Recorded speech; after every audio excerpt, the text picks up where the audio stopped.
Deuce, what's good, man? We are here to talk the in-season wrap, man. Finally, we are here. I know a lot of people been waiting for this show, man. Yeah. I'm ready to get to the gritty. Man. Let's just jump right into it. I'm probably sure a lot of people been waiting for our opinion. Wanted to hear what we had to say about what took place this season. There's a whole lot, so we'll go through them topic by topic, man. So, Deuce, how you doing, man? First and foremost. First of all, it's always good to be back with you, my dog. You know what I'm saying? It's been a minute. I know you were kind of under the weather for a while with pneumonia and everything like that. So, first of all, glad you back healthy again and all that. Not fun. Not at all, bro. So yeah, shout out to you. It's been a season, bro. I mean, it's I'm actually relieved that it's over because I felt like at that point in time where we were, it wasn't gonna get better. The season wasn't gonna get better. It just wasn't gonna get better based on what was going on. Everybody's morale, the way the team is constructed, it just wasn't gonna get better. So I'm just happy that the season is over and we can kind of reset. We can kind of reset, reevaluate. The team can make the moves that are necessary to move this team forward. We still don't know what all those are yet. But yeah, it just feels like clean slate. Let's start over. Let's kind of put the season down the drain a little bit, learn from it, and move forward with these young guys. What about you? How you kind of feeling? Where's your head at? Man, hey, it feels good to be breathing, first of all, foremost. Listen, man, when it comes to this season, I mean, record-wise and all the things that took place, I know a lot of people are super-duper disappointed, upset. They want to get rid of everything except the Pistons logo. I get it, right?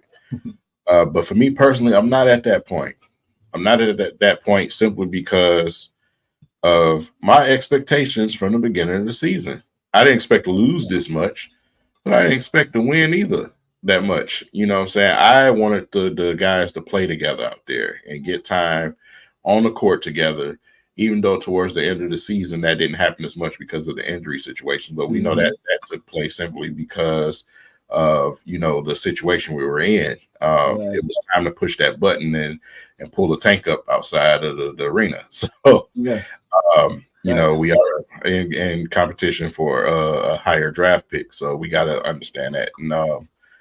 But the development that I've seen throughout the season from certain players, it made me happy enough. I'll say that, especially with Cade himself. I feel like he did an excellent job, man. So, like I said, as far as venting, I don't even want to say I'm a vent. Now, when we get to talking about, another topic down the line, things might switch up. But right now, right. Yeah. But right now, it's just what it is. We got to understand, where the Pistons are at this point of, this. I can't even say rebuild no more because it's been so many seasons that we've said that, right? Yeah. But at this point of where the team is right now, once you calm down a little bit and really start to think, it's like, man, what was I really expecting out of these young guys in the first place? We wanted to see competitive games. We wanted to see them pull some victories out, but you had a lot to take place during the season. There's some things behind the scenes that we'll talk about too. So yes, 100%. A lot of things behind the scenes that most people weren't privy to that really would change your perspective on a lot of people, certain people in the organization, which we'll get to that. But yeah, I'm with you, bro. We talked about it at the beginning of the season. You mentioned that earlier this season. I don't think you said anything about 30 games you were expecting. I think I was a little bit more optimistic. I think I was looking at 35. And they didn't even get half of that. Didn't get half of your prediction either. So it's just, this is the worst season I think I've ever been a part of, as far as success win-loss standpoint.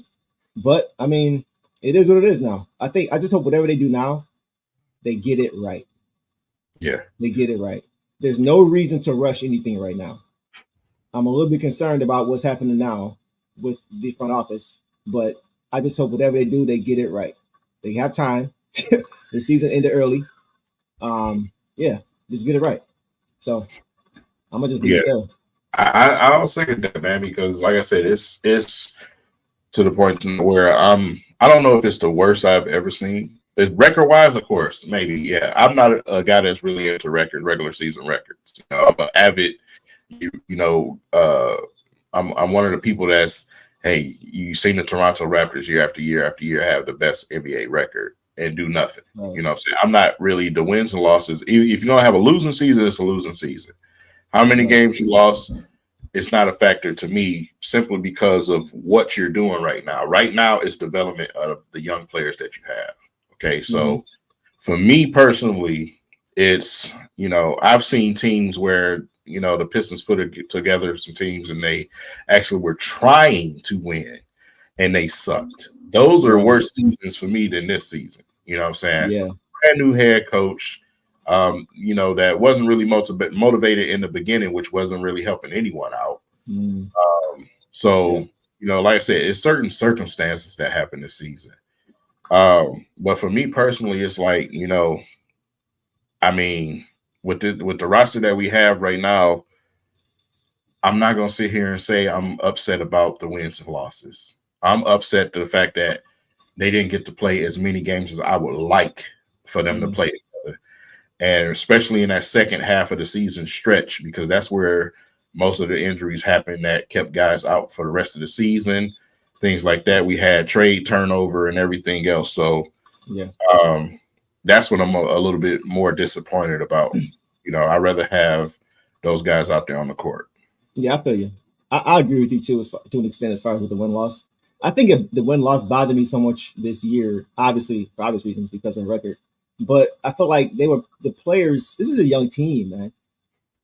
The players haven't been in situations, good or bad, to know how to always respond to them. Yeah. And when I say good or bad, I mean they haven't had huge leads and then knowing how to keep that lead. They haven't been down and know how to either way. So I just feel like so many things happen this year that you can't expect a young team to know how to adapt and adjust to. That was kind of my thing. Like if you have veterans on this roster, then you can kind of handle a Jaden Ivey going to the bench a little bit better. He can handle that a little bit better. He's able to have somebody who's in his ear all the time, who's been through something similar, or at least who has seen it from a distance. You have so many things happening, with Monty Williams and the changes that he made and things going on. It was so many things that were happening during the season that a veteran team would struggle with, let alone a young team. So the combination of all these things happening with the fact that they're so young is why you had that losing streak. You didn't have anybody who say, look, guys, chill. I know we've lost 15 straight. Relax. It just takes one game to break the streak. Listen, when I played for X team, this happened, and we were here, and we had this many. We didn't have that guy. We didn't have anybody there. So we had guys like Cade who were trying to probably recall things that happened in college or things that happened in high school because these guys it hasn't happened to them in the NBA. So I feel like they were put in a position that who's going to pull them out of the fire when nobody's ever been able to been pulled out before. Nobody's ever been in the fire before. How are you going to know how to break this? You know what I mean? So like I feel like that was the biggest problem. If there were too many things happening and changing for a young team to be able to know how to deal with on and off the court. And that's why I think we saw blowups with guys. That's why I think you saw things like Stu doing what he did, punch it. Like I think those things all contribute to what happens off the court as well as on the court. So like it was just too many things going on, and I don't think anybody was there to be able to reel these guys in when things were at the lowest point. Yeah. Yeah, listen, like I said, that those guys were thrown into a situation that I wouldn't wish on no young players, man. Right. You know what I'm saying? Because like I said, we had a situation where we had a head coach hired, but man, that got overthrown, and we brought another guy in that wasn't ready to be coaching. You know what I'm saying? So the money made him come. Let's just be honest about it. So whether he's feeling different now, in the beginning, it was the money. You know what I'm saying? Come on, you just left the Suns, you know what I'm saying, a playoff team, and now you got to come back to a bare bones rebuild. That sucks. You know what I'm saying? The only thing that's going to bring you is money. The devastation that you had with your family. Right. So you bring that to the team. You got a front office, you know what I'm saying, that's in shambles, you know what I'm saying, behind the scenes. And then you have a team with none of the veterans that you actually need to be along with these young guys to show them how to do it. You know, you had shooters here. I say it's a difference between veterans and shooters. You got Yep. some guys that's been in the league for a while, but they're just shooters. You know, Mm-hmm. that's what guys like Boyan and them were. They're shooters. They're not guys that win games. You know what I'm saying? Burks was a guy in New York, was just a shooter. They brung him in to shoot. That's it. He's not a guy that's going to win you games. Right. They needed guys that's going to win you games. You know what I'm saying? And so, I mean, I feel bad for them that they had to deal with that throughout this season, on top of all the other issues. But you know, let's see what the Pistons do. We're trying to find a president, you know, of basketball operations, and like I said, there's a reason that our GM still have a job too. You know, that's we're gonna get to that too, as far as them finding a president and all that. Yeah. That doesn't. We'll get to that. I'm not even going. That some of the stuff they're doing right now just is really perplexing. Don't make sense. But we'll come back to that. So yeah, I'm good on events. How you feel? You straight on that? You good on events? Yeah, I'm good. Get everything to check. I wanted to get to this, bro. They had Pistons had exit interviews. I think it was 4 or 5 days ago. Where pretty much every player was just talking about, you know, addressing the season. You know, and there were some things, there's some sound bites that kind of really stuck out to the both of us. I know there was a few things that Cade had mentioned that you kind of wanted to highlight on. So I was just kind of want to see what you know, what you heard and what were your thoughts on some of the stuff that was said. The most interesting thing I heard from Cade, and the reaction, you know, on social media. Yeah, a little bit left. That's it. You good? On social media is Cade, when he gave the answer about, you know, his extension situation and everything else, he gave the most uniform answer that you can give. You know what I'm saying? And, you know, because of the situation that's going on right now with the team, people took that little bit and they trying to twist it and make it sound like, oh yeah, he don't want to be here, this, that, and the third, everything else. Bro, he gave the right answer. You know what I'm saying? He's focused on basketball right now and what's in front of him. Why are we even bringing that up? As a media personality, why are we even bringing that up right now? Right. You know, that's just media being messy like they always are. Yeah. You know what I'm saying? And that type of stuff right there bothers me, you know, because the fan base, we start chewing on it and we start letting it get bigger than what it need to be. We don't need to be doing that, man. When that happens, when that situation comes about, I'm probably sure that, you know, him and his team and the Pistons, they'll come together and figure things out. Right now, we need to be figuring out what's in front of us, which is this off season. Yeah. And the reason why everybody is so concerned about all the other stuff is because nobody seems to be concerned about the on-court stuff. That's the problem. Like the answer that he gave, people's reaction, their negative reaction to that, saying what they're saying, oh, he's gonna leave, whatever. That's all based on because of how bad we are. He didn't say anything that suggested he may leave at all. Did he answer? Now, did he suggest anything that he will stay? No, but he gave a neutral answer. But everybody's going left with it. Everybody's going like negative with a neutral answer. You see what I'm saying? Why are you doing that? If our team was a playing team, or at least showing progress from last year with potential, and he gave that answer, there wouldn't be anybody saying, "Oh, he might leave." Yeah, he didn't address the question. He might no. You feel that way because our team is so bad, understandably. But the answer he gave was nothing wrong with the answer. I mean, that's the answer he's supposed to give. If he says, oh, I'm definitely going to stay, what's that going to do for his pockets? It's going to make it harder for him to negotiate. You got to understand how this works. That's what they're told to say. That's how they're told to do business. So it's just like, I'm not bothered by it at all. I think as long as we show some growth in this season, if next season we don't show any growth and we are like at a standstill, we haven't gotten any better. And I don't just mean we have more wins. If we haven't gotten better, then I think there's an issue. There's a problem, and so we got to look at. But right now, no, just answer the question. Yeah, for IVR 7. Listen, we have relationships with that family that you don't. I advise you to keep that delusional statement to yourself. Okay, I think we know exactly what we're talking about. Yeah. So I don't know if you knew here or not, but I think you should be quiet. Anyway, I wanted to say this.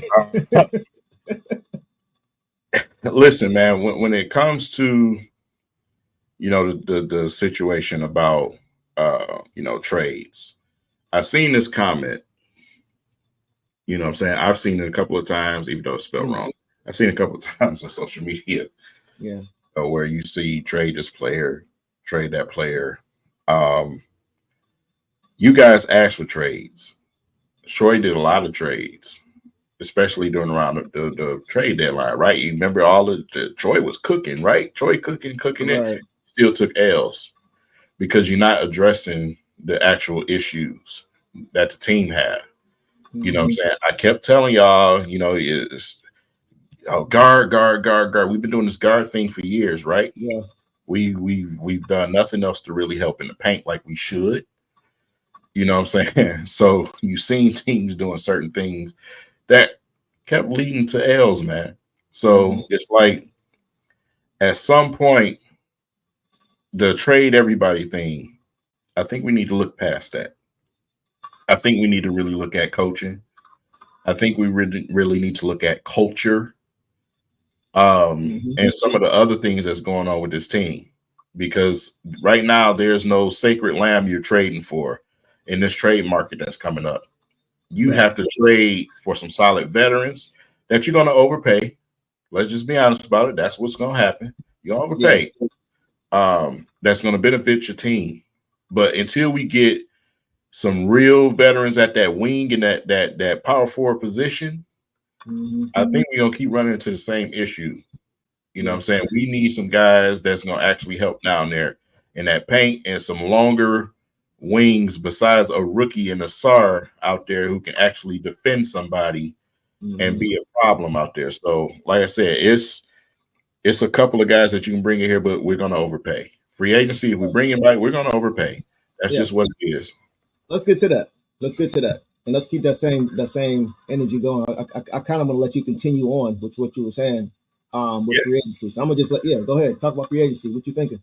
You look at the market, you look at what's available in free agency. It's very unattractive. Yeah, it's very unattractive right now. The trade market look like a better option. The free agency, I don't know, who I'm grabbing my checkbook and saying, hey man, let's throw some money at this dude. Yeah, it's the worst time right now to have money. It really is.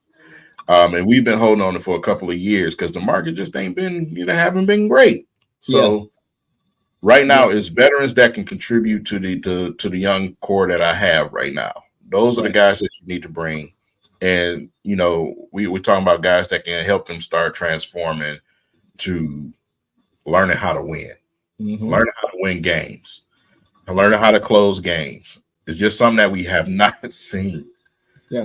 Even when we had Boy out here, he was a disaster at the end of the games, man.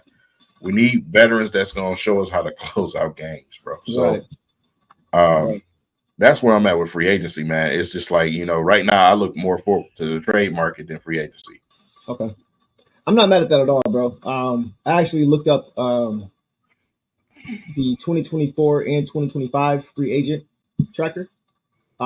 Just to look at what we got coming up for this offseason as far as possible free agents. And like you said, this class is not that great. It's very underwhelming. 2025 is the year if you're really looking to make a splash. And I'm going to get to that in a minute. But 2024, I mean, it's not that great. You got Klay Thompson, which I think he's probably going to retire and go to State Warrior, personally. But you got Tobias Harris, okay, James Harden, Pascal Siakam, Gordon Hayward, Kyle Lowry, DeMar DeRozan, Buddy Hield, D'Lo. So it's not really that great. Break the cobwebs off some of them guys, dude. You got to get them bones warmed up, So I think this upcoming season, I would personally say out of that bunch, give me Tobias. Bring Tobias back. Yeah. Because he solves a few things. He provides spacing. He can catch off he can show off the catch. Great off the catch shooter. That's what Cade needs, right? He needs that. He's a great scorer too. Not a great, but he's a good scorer. In the pinch, he can get you a bucket when needed, right? And he's a veteran. He's been in the playoffs. He has some playoff runs. And most importantly, I can say about Tobias, he's a consummate pro. He is a consummate professional. He works his tail off. Not the most gifted, not the most talented, but he is very professional. He really takes pride in his craft. So I think that'd be good for young guys. Smiley Tobias. Now, if I were to get somebody like him, I'm not getting it for 3-4 years. I'm getting him for a 1 year deal. Throw the bag at him, even if that means you got to give him more for that 1 year. Give him 30. Give him one for 30. 1 year, 30 million, just to have him come in and provide some of the things that we can see possibly long term that Cade needs, like shooting. Like for these young guys. I think you sign him to 1 year, and then you go and get that cap space back after the season, and then you go hunting in 2025 for a guy that you really need as far as free agents. But other than that, it's not really anything that I see that it really would help the team. But the thing is, you got to spend the cap. You got to spend it. You got to spend, I think it's by the first day of the regular season, you have to spend 90% of your cap. So the cap is, I think the cap is 140-ish, 141 million. So you have to basically spend like 130, between 125 and 130 of that by the time the season starts. So you can't even just hold it. So if you gotta spend it, you might as well put it to use where it's best put to use. And that's why I say get a guy like Tobias to start. Is the big penguin a free agent this summer? Dre? Yeah. Let's see. Yeah, he is. Is he? Yeah, he should be. Yes, he is. Yes, he is. He made $3 million this season, bro. Imagine what we could have. Yeah, to put him with Durant and those habits. Yeah, you know what I'm saying, rebounding, being actually a presence down low. I would love to have him here for Durant. Yeah, I would love to have him here for Durant. He costs nothing. Why not? I was willing to give a second round pick to go and get him, like they was asking during the trade. The trade deadline. Go get him, bro. Yeah. Go get him. Go get some bigs down there in the paint that's actually gonna do something. Right. You know what I'm saying? So, and like I said, we still need, to me, help at that power forward position, man. Yeah. I love Stu. I do. But we still need a true power forward, bro. We need a true power forward. Okay, so by Drummond, I don't think James Wiseman's gonna be here. After this, I feel like he had a lot of time to show us a lot, and he didn't really show us that much.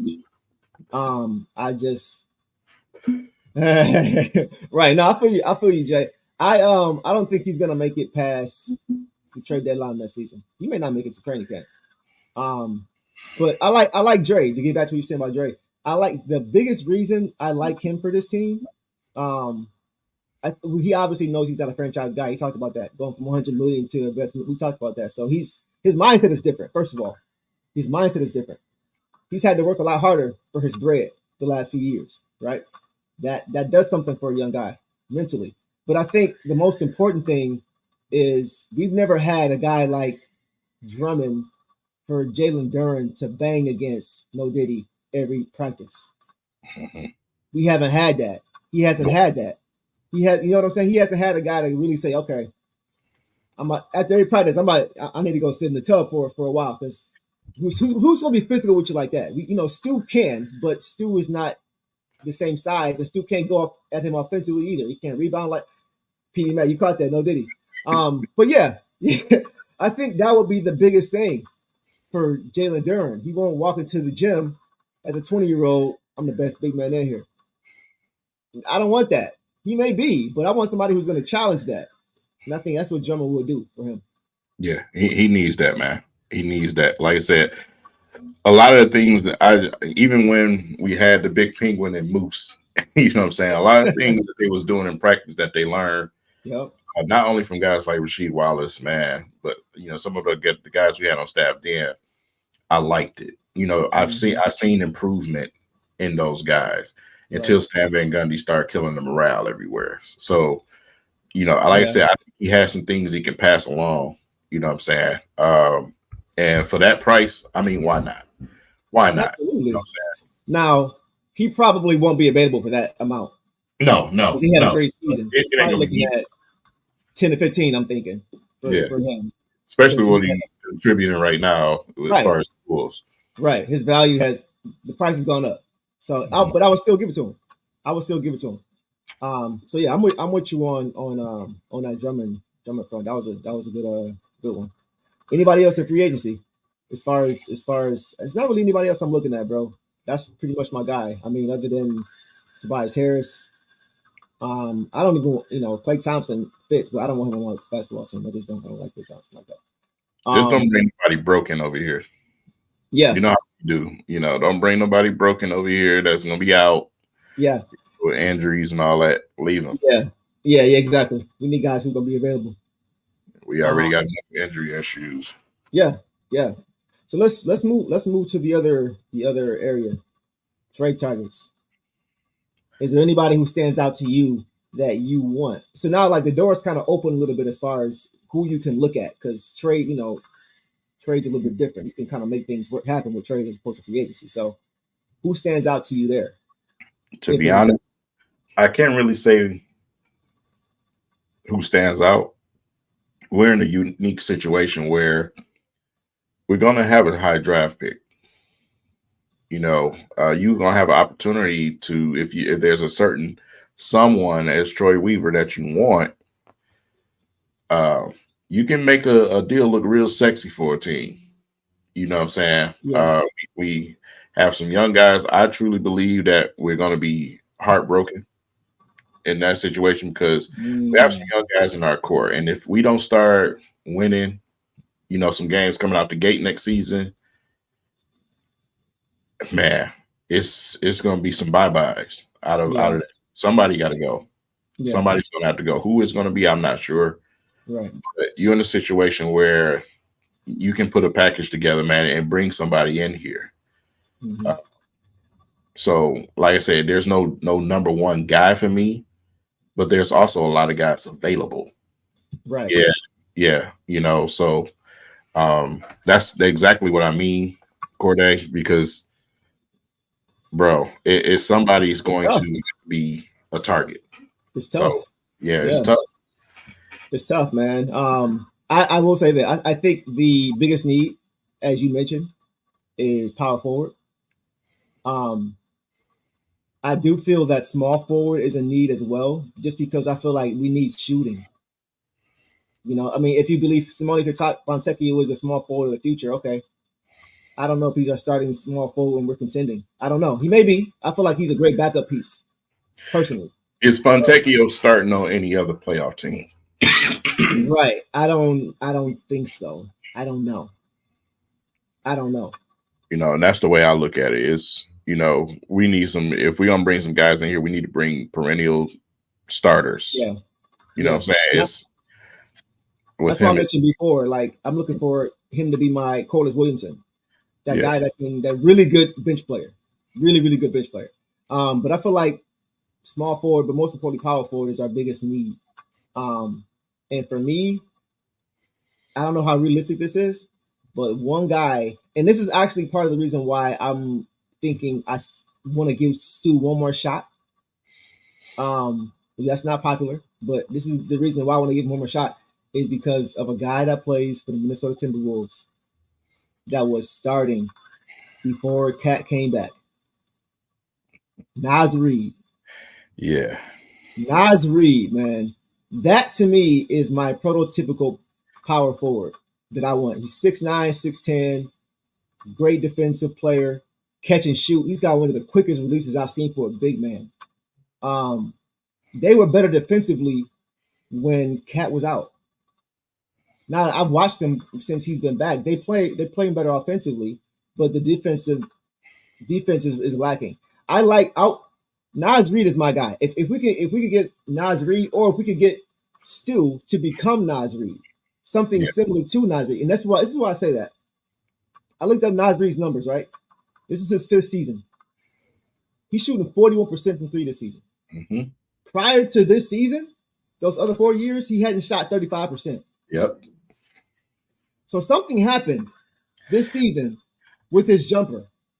He was never a great three-point shooter before this season, and now he's one of the best in the league. Man, So that don't happen perfect, every day. I get it, but perfect piston. Yeah, and he's hard nosed. He one of them dudes. He a dog. So that's why I want to give Stu another shot. I want to see if he can become that guy. Because to me, if he becomes that guy, he's a starter on the contender. I really believe that. Will he get there? I don't know. But just Here's my watching what Reed's been able to do, that jump he's been able to make from being able to shoot the ball, is why I'm kind of hopeful about Stu. but then it's the other side of the coin, right? It's the other side that make you nervous about Stu because I'll be honest, there were some teams interested in Stu. True. And if you decide to go that route and say, okay, well, maybe we're willing to move on from Stu, then that's interesting. You know, we love Zay simply because of what he brings to the table. You know, the way he moves, his he has piston in him. I'll say that. Yes. And that's why we love him. But like I said, at the end of the day, I don't, somebody's gonna have to get moved that we love. And he's a possibility because, like I said, of the interest that I saw from him at the trade deadline, I didn't expect as many teams to be that interested, but it was quite a few teams, man. So Nas Reed is perfect. Yeah, that's I watched the Timberwolves. The Timberwolves are the team that settled me, you know what I'm saying, when the Pistons was doing all this losing. You know, Anthony Edwards, it's my guy. You know what I'm saying? That's been your guy. Man, I love Michael Jordan's son. I mean, Anthony Edwards. Hold on, I thought that was Jimmy. Though. Yeah, him MJ's too. son was that's his cousin. A lot of floating around out here. But Anthony Edwards is a dog, man. So I watched the Timberwolves, man. Nas Reed, a perfect Piston. I think PD Mac, shout out to him. He mentioned Jaden McDaniels too. That's another guy. The T-Wolves are nice, bro. I feel like that's them and the Nuggets or not the Nuggets. Them and the Mavericks are the Nuggets' toughest competition. But not the Lakers. With the Lakers, they gonna be. We gonna see what happens this series. I already told you what I said about the Lakers. If they beat Denver, if the Lakers beat Denver, they're winning the championship. Yeah. If it's probably not gonna happen, but if it does, they're beating Boston in the finals. It's happening. But anyway, Jaden McDaniels is another guy who I really, really like. That PD Mac, I think he mentioned him. He kind of reminds me of a Tayshaun type of guy. Tayshaun Prince type, really long and wiry, can make things difficult for guards. You know what I'm saying? Very athletic, can shoot the ball, pretty solid, wiry frame.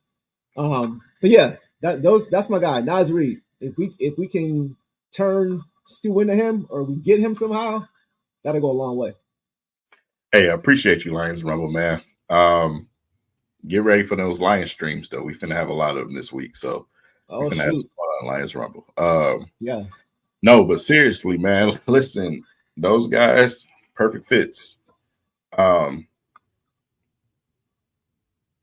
it's what we gonna give up.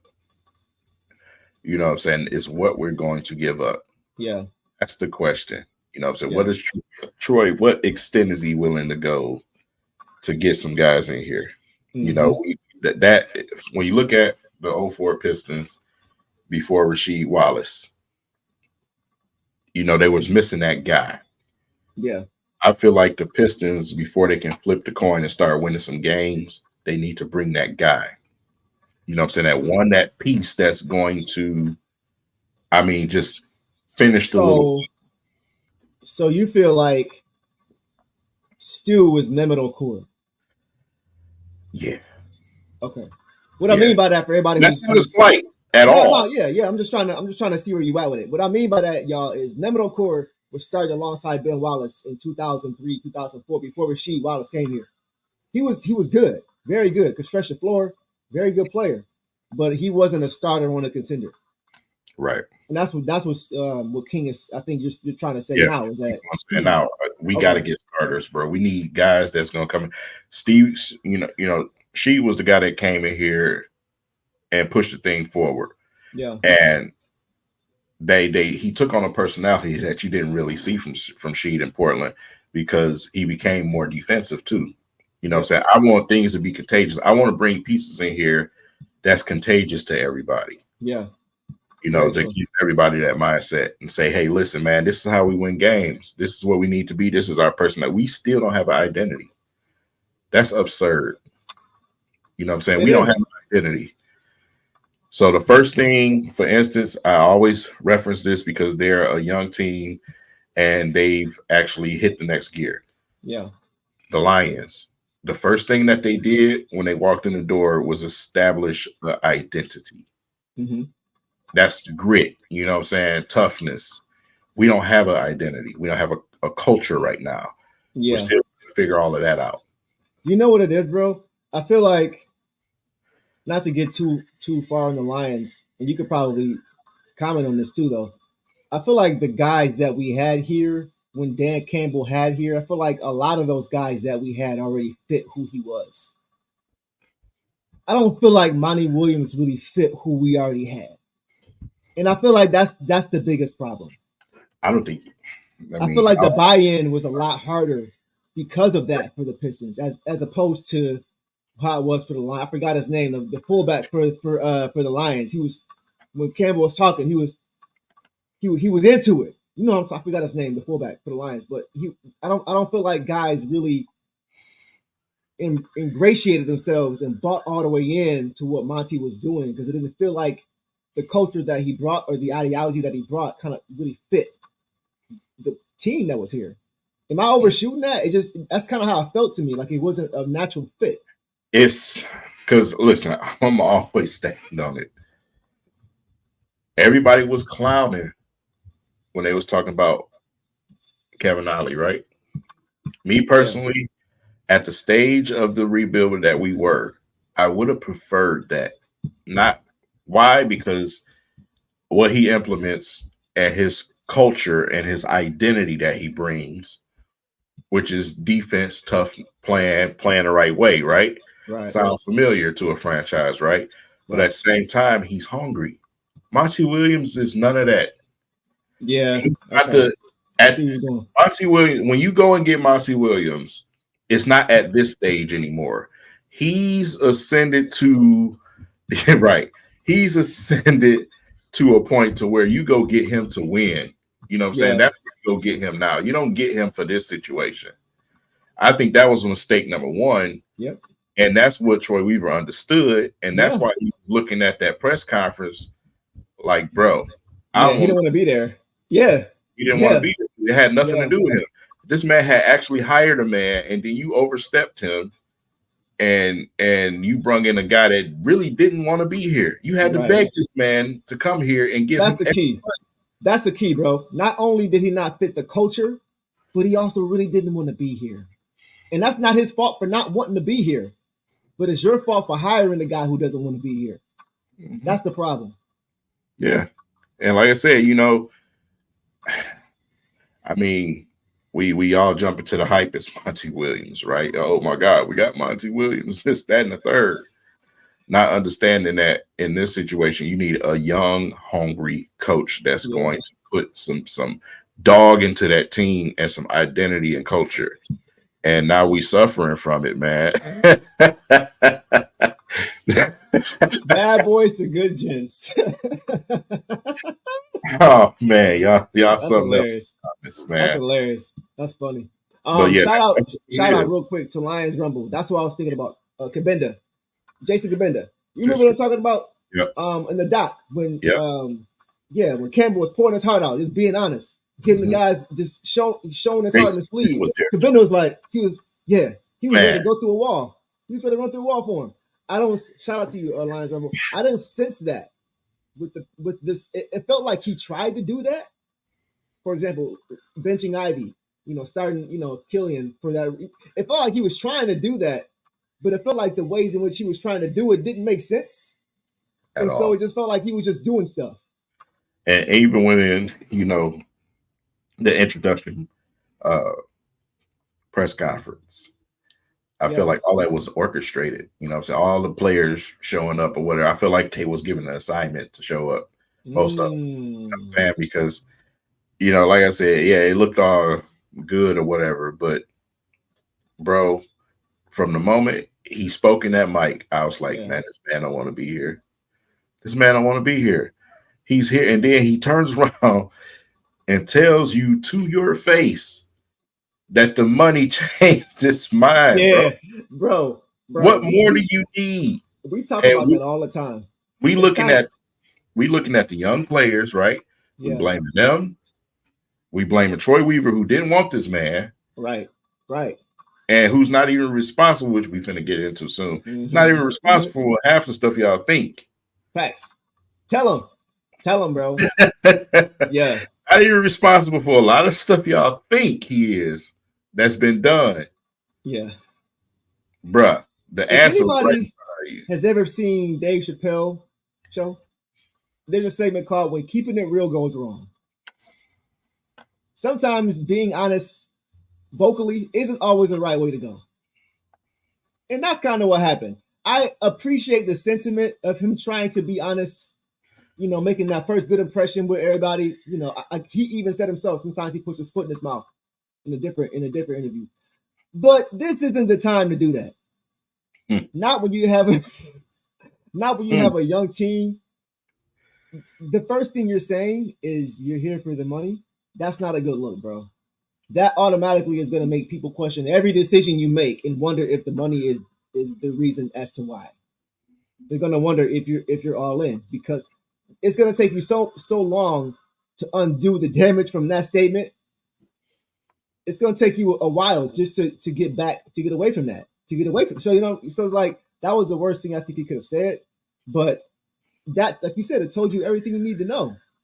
He didn't want to be here. I don't know if he even wants to be here now, but he talked about one of the reasons as to why he wanted to be here. You mentioned the money. He, I think it was either Gores or him mentioned how it was going to allow him to be able to have access to his wife, and for his wife to have access to, I think the doctor's office and things that she needs. So, I mean, from a human standpoint, it makes sense why he took it. If I have somebody who, you know what I'm saying, like from a humane standpoint, I get it. But from the people who are hiring these individuals, it makes no sense. It just doesn't. Let me paint the picture a little bit more vivid, right? You got a coach that came here for a bag of money. Yeah. That wants nothing to do with losing. That wants nothing to do with young kids that he got to try to develop. Wants nothing to do with none of that. Mm-hmm. You got a guy in Kevin Ollie who you see what he's done with the Thompson twins. In their training with them, showing them how to conduct themselves. Right. Putting everything in them that we love, right? Mm-hmm. That was the guy that you needed. You needed the guy that's going to be out on the court that's actually really into it, that's really enthused to be there with them guys, that's really wanting to build and put that in them. Mm-hmm. You didn't need the guy that was the shiny thing and the guy that you gave the bag to. You didn't need that. Right. At this point of the rebuild, you didn't need that. Yeah, that's true. That's true. Shout out to AB. What's good, my dog? What up, dog? We over here just talking about this. What's the next point? This is what I want to get to too, King. Next season, we always kind of talk about the expectations for next season, but I kind of want to get to that because I feel like from a fan base, it's kind of all over the place as far as what the expectations are for this season. So, what are your thoughts? Like, what are you expecting for next season? What will be a successful season in your mind by the end of next year? Where you can look back and say, you know what, based off what happened last year, I'm happy with where we are. First and foremost, fix the goddamn front office. Yeah. Get the toxicity out of there in that front office.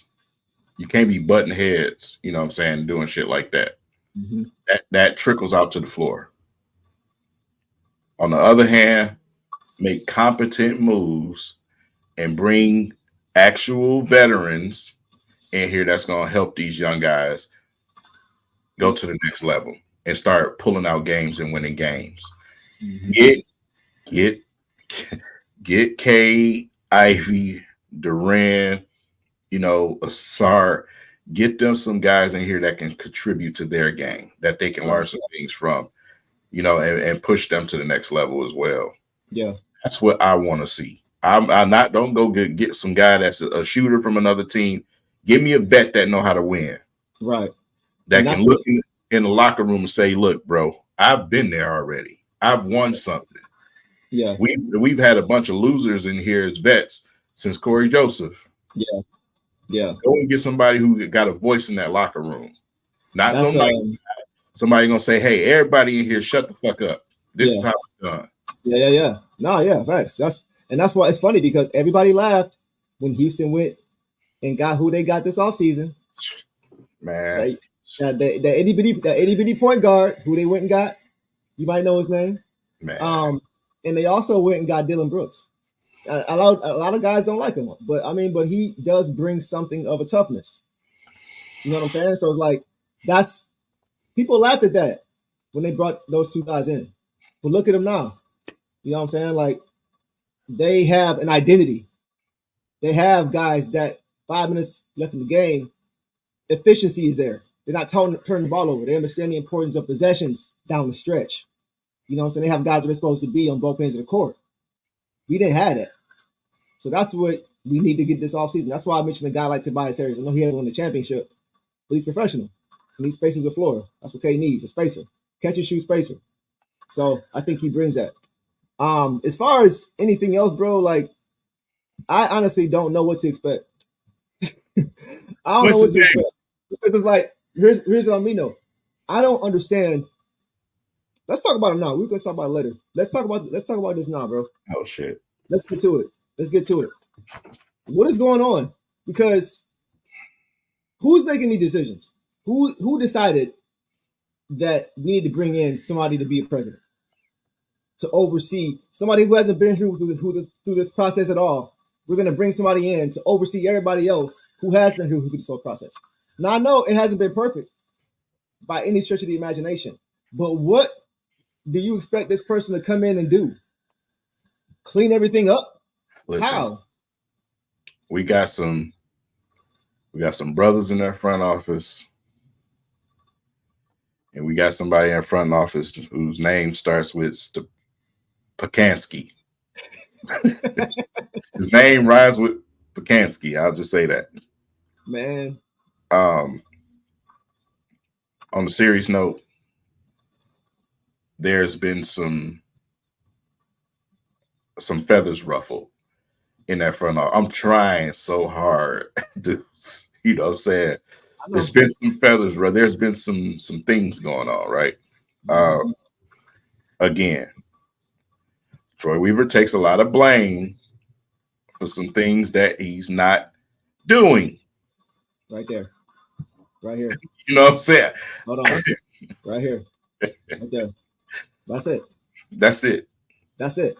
Get the fuck out of this man. Get out of the way. Get out of the way. Move. When it get comes out the way. Draft, oh my God, get out of this way. Seriously. When I, man. First of all, wait. First of all, let me say this. First of all, I'm not, nor is King, for anybody who's new, we're not apologists for anybody. You know what I'm saying? We're not paid by nobody. None of that. Ain't no narrative here. We just being honest. You know what I'm saying? So like, stop Jerry Jones thing, Tom. Yeah. This thing, man. Yeah. You know what I'm saying? You and your group of thugs, you know the guys I'm talking about. You know what I'm saying? They need to get out the way. Yeah. Get out the way. You know what I'm saying? Because, man, like I said, when I'll leave it at that. I'll say it. The guys he's talking about are Arn Tellem and Ed Stefanski. I don't care. It's not like that's news. I mean, if you know who is affiliated with the team, you know who these guys are. Straight up. So that's the problem. I feel like Tom has given them more provisional decision making than the man who's supposed to be doing the job. Can you imagine being blamed for? We've all been blamed for stuff we haven't done in our lifetime. What does that feel like? Make you feel like you want to fire on somebody. Oh, like when somebody tells you suck at your job? Yeah. At the arena, and then you go and tell them, yeah. I'm just saying, bro. I'm just saying. He didn't wake up out of bed and do that. Should he have done it? Absolutely not. He shouldn't. The face of the organization. Right, he's got to be able to rise above that. And, but what I heard when he said that is, you don't know what you talking. Don't know what's going on. That's what I heard when 100%. He said. 100%. Yeah, that's what I got too. That's what I got. And from conversations, it is what it is that we've had. We'll just leave it at that. It is what it is. And that's what it comes with the job. He understands it comes with the job. You know what I'm saying? That's the bed. He has, that he made. You got to live in it. You got to sleep in it. So it's just like, but at the end of the day, he's not making a lot of the decisions that you guys think he's making. He's not. I mean, he didn't just forget how to do his job. A couple years ago, everybody was clamoring and giving this man all the praise. When was the last time you heard somebody say trust in Troy? Yeah, right. It's been a while, hasn't it? Mm-hmm.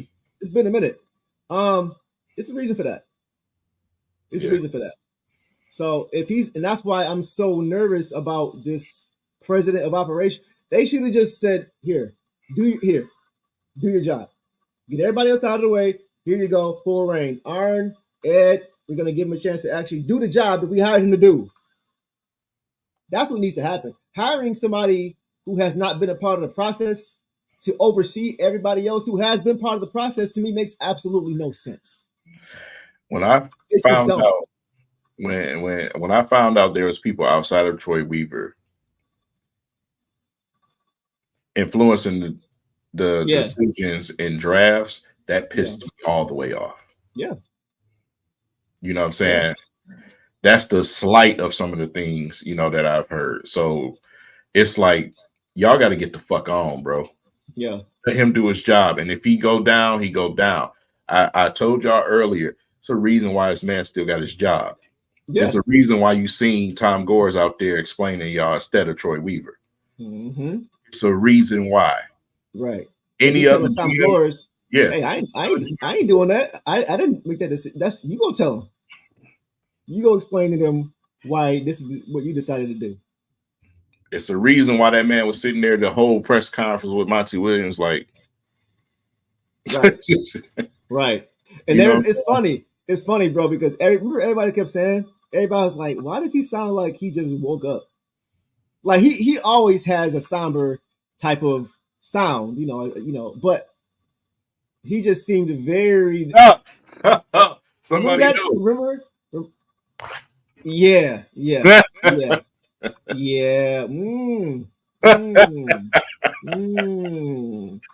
Marvin does his homework. Well, y'all don't know. Marvin does his homework. I just don't know. Y'all Marvin does his homework. But you looking like Kermit over there. Right. Oh man. But yeah, if he's allowed to do his job, I think things will be better. I mean, so honestly, if I was him, I wouldn't even want to be in a position. I wouldn't want to be in a position to where I'm blamed for these things and I'm handcuffed. I can't do it's a lose-lose. I'd be like, look, fire me or give me full reign. Let me know what we need, which is I know we're not gonna get. We need our Sheila for a Hamp. Is what we need. Okay. And we're not gonna get that simply because, from a business standpoint, Tom Gores would be a fool to sell this team. Right. You know what I'm saying? So it's just like, especially now. Yeah, his interest is money, and that's exactly what they've been making since they bought this team. And that sucks because you need, in your front office, you need everybody to be like this. Yep. Period. Yep. And that's what you see with the Lions organization. Everybody's in tune. Yeah. And that bleeds out, you know what I'm saying, into your players, you know what I'm saying, into everything. Mm-hmm. We ain't got that with the Pistons. Yeah. You got motherfuckers arguing and almost coming to blows. You know what I'm saying? So it's. Hey, man. I don't know if y'all realize it, but King is kind of giving y'all little breadcrumbs here and there. So just, I'm just saying. You'll be amazed. You got to pay attention, man. You got to read between the lines. Some of the things, I don't even think some of the players know some of the stuff I know. Hey, you and me both, but you're probably right. You're probably right. And it's probably for the better, honestly. To be real with you, it's probably for the better. Yeah. So we'll leave that there, man. I'll have a better idea of what the season is going to look like once I know what the front office is doing. Once I want to know who I don't have confidence about anybody. Like I don't think there's anybody who they can bring in that'll give me confidence or make me happy that they even added a president. Because whoever they bring in just hasn't been here. I just don't see, unless it's somebody who Rip Hamilton or somebody, like, who you bringing in? Somebody who's new, who's affiliated with the organization, who's won here. Like, who are you looking to bring in? Somebody who is experienced. Okay, that who's that? That is a part of the fabric that's here. Then you know what I'm saying? Like, what do you do? So I don't know what to think for next season because I don't know what they're doing. I don't know what they're doing. So once they figure that out, we can revisit this conversation. But I have no idea what's going on because Tom Gores is running it into the ground. So Man. that's just my thought on that. We got a few more things to cover. We can call it our prized number one pick. I want to hear from y'all too about this. I better not see any bull jive in the comments. If anybody in here says anything besides yes, I'm gonna beat your motherfucking ass myself. I'm gonna hold you that to boy it. is. I'm gonna hold you to man. it.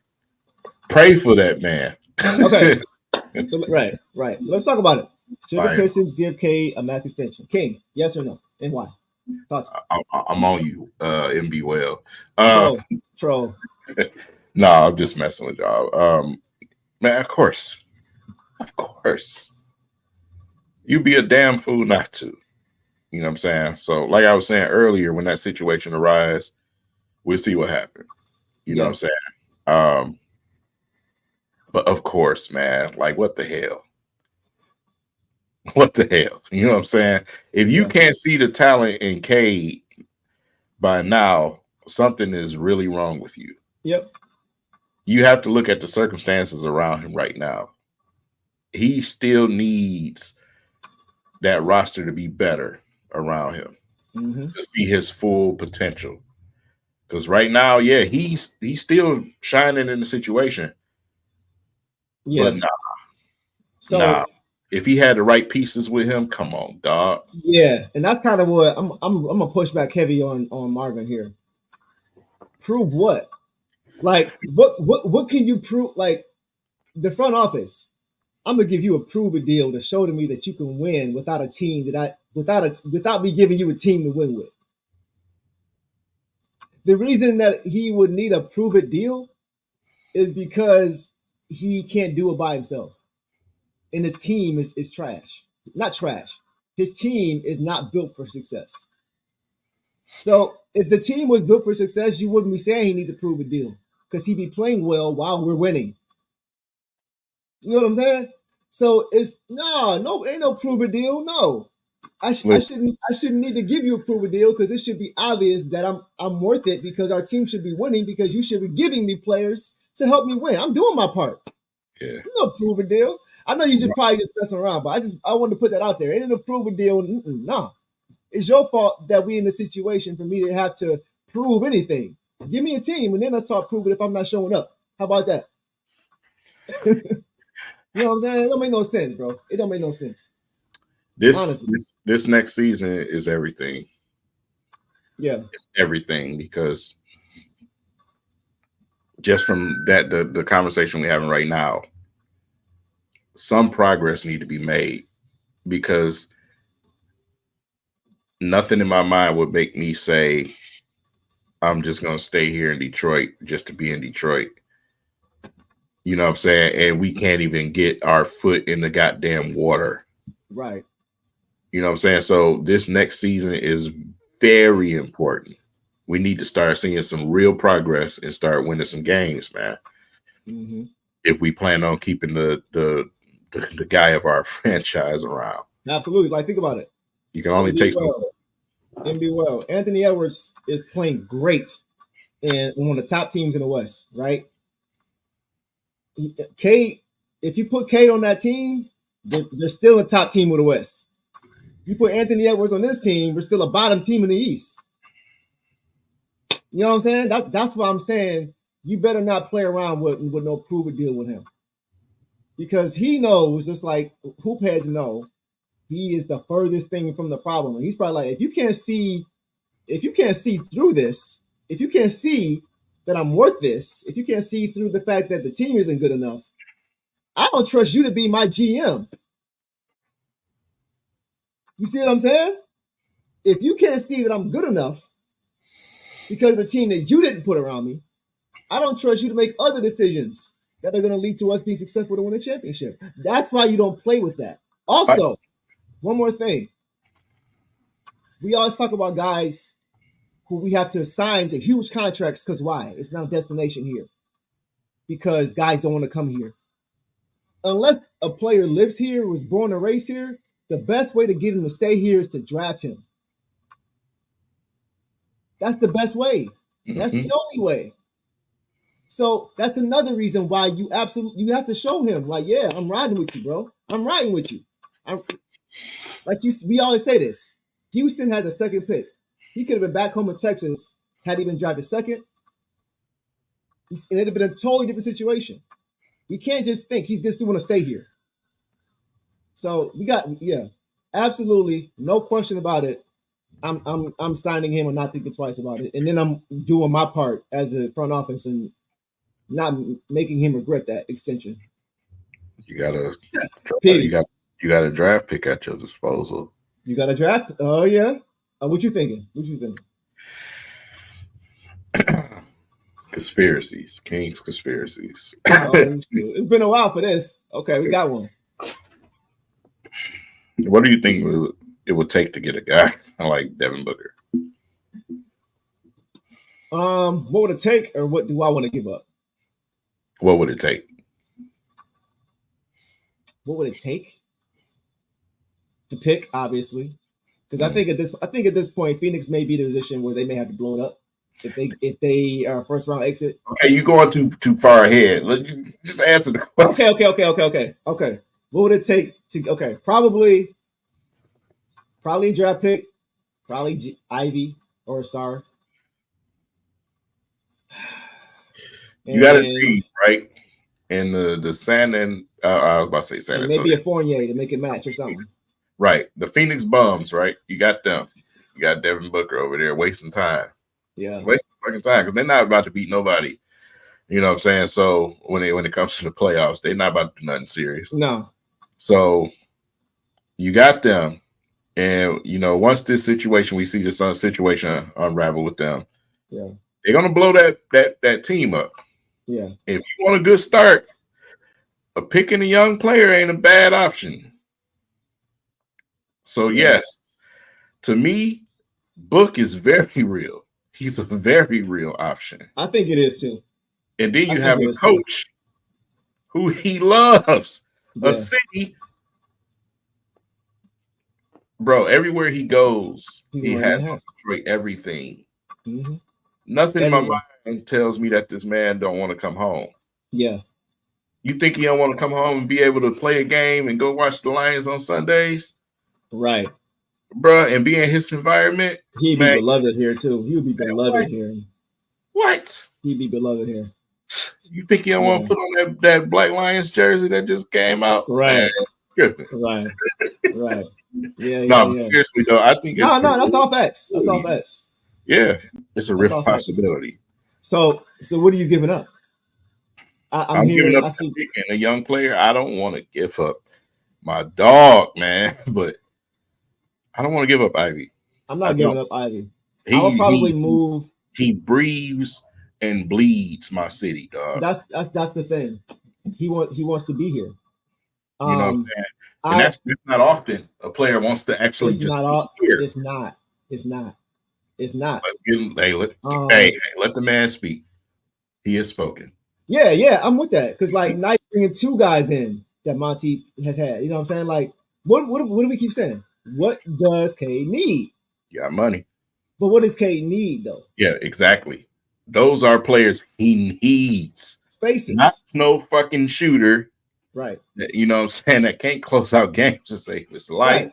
Not somebody that come off a New York bench just to shoot. Right. Not, like I said, I challenge anybody to tell me what solid veteran we had since Jeremy Grant, who was a young veteran at that time. Yeah, he was a young veteran. Yeah. But two-way player, yeah. Yeah, Get some guys in here. Somebody who, like I said, when they can speak in the locker room, yeah. everybody be quiet. So look, who you move? Okay, so you still answer my question. Who are you moving off of? Damn, man. Are you moving on? You see, hey, I'm gonna ask you the questions everybody else want to know. King, who are you moving off of, King? Like, cause think about it.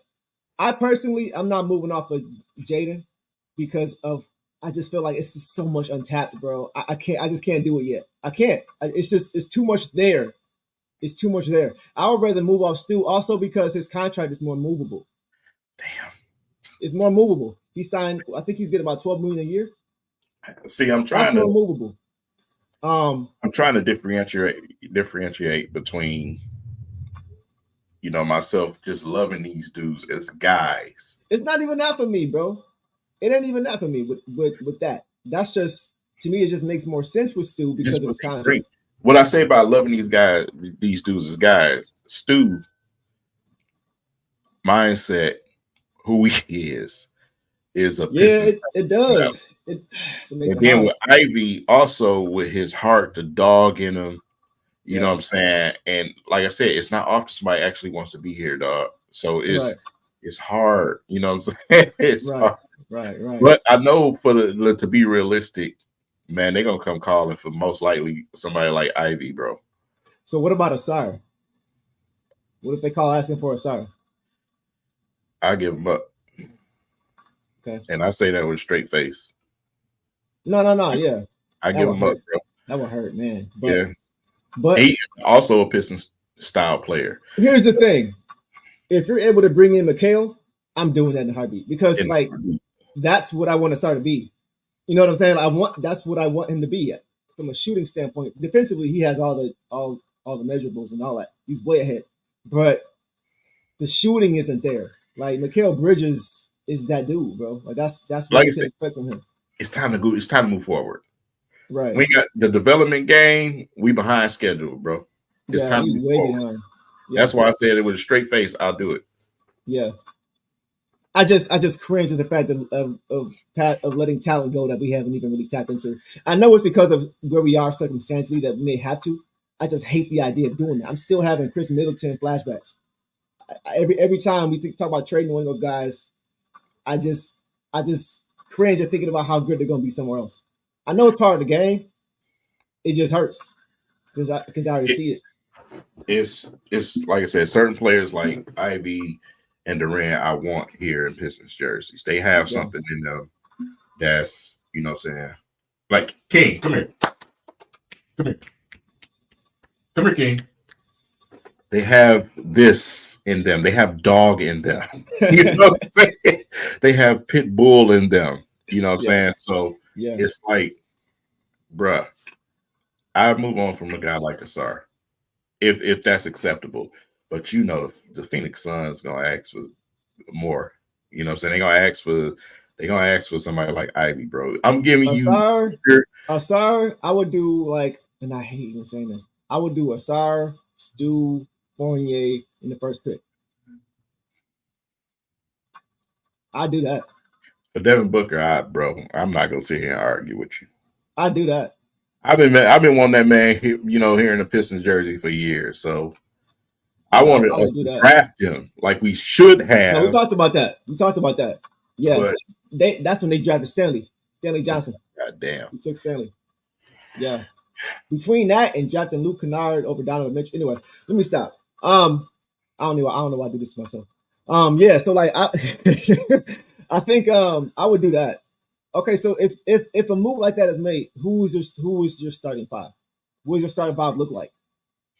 Of course, you're all right, Cade, Book. Yeah. You got Durant at center. Mm-hmm. Depending on who we bring in. Hold on. Got a little flip coming up. Yeah. Power forward, small forward. It depends on who we got, available, man. If we make another move, bring somebody in here.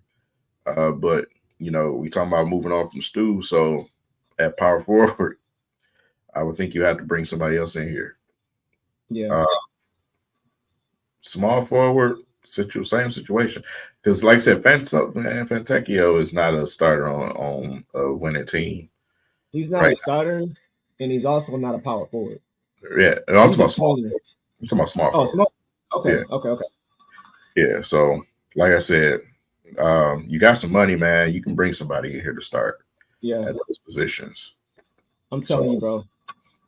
Get my ideal starting five for next season. It's probably not gonna happen, but Cade, Book, Bridges, Nas Reed, and Jalen Duren.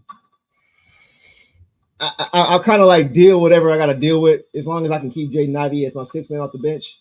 Everybody else, I kind of just like bite the bullet and yeah, that's what I want and fill out the rest of the roster.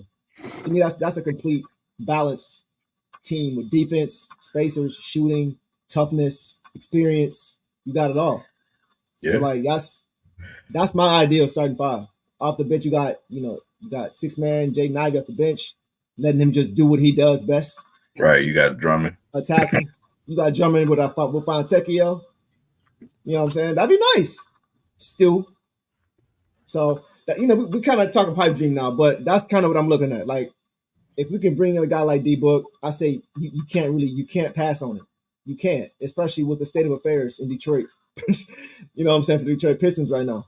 But those three names, those three to four names are very realistic. Tobias, Reed, Yeah, Book, yeah, Bridges, those are realistic names for the Pistons. Not sure. to all have at once, but out of those guys, those are realistic names, man. Yeah, give me two of those guys. Give me another album. So how do you feel about backup point guard?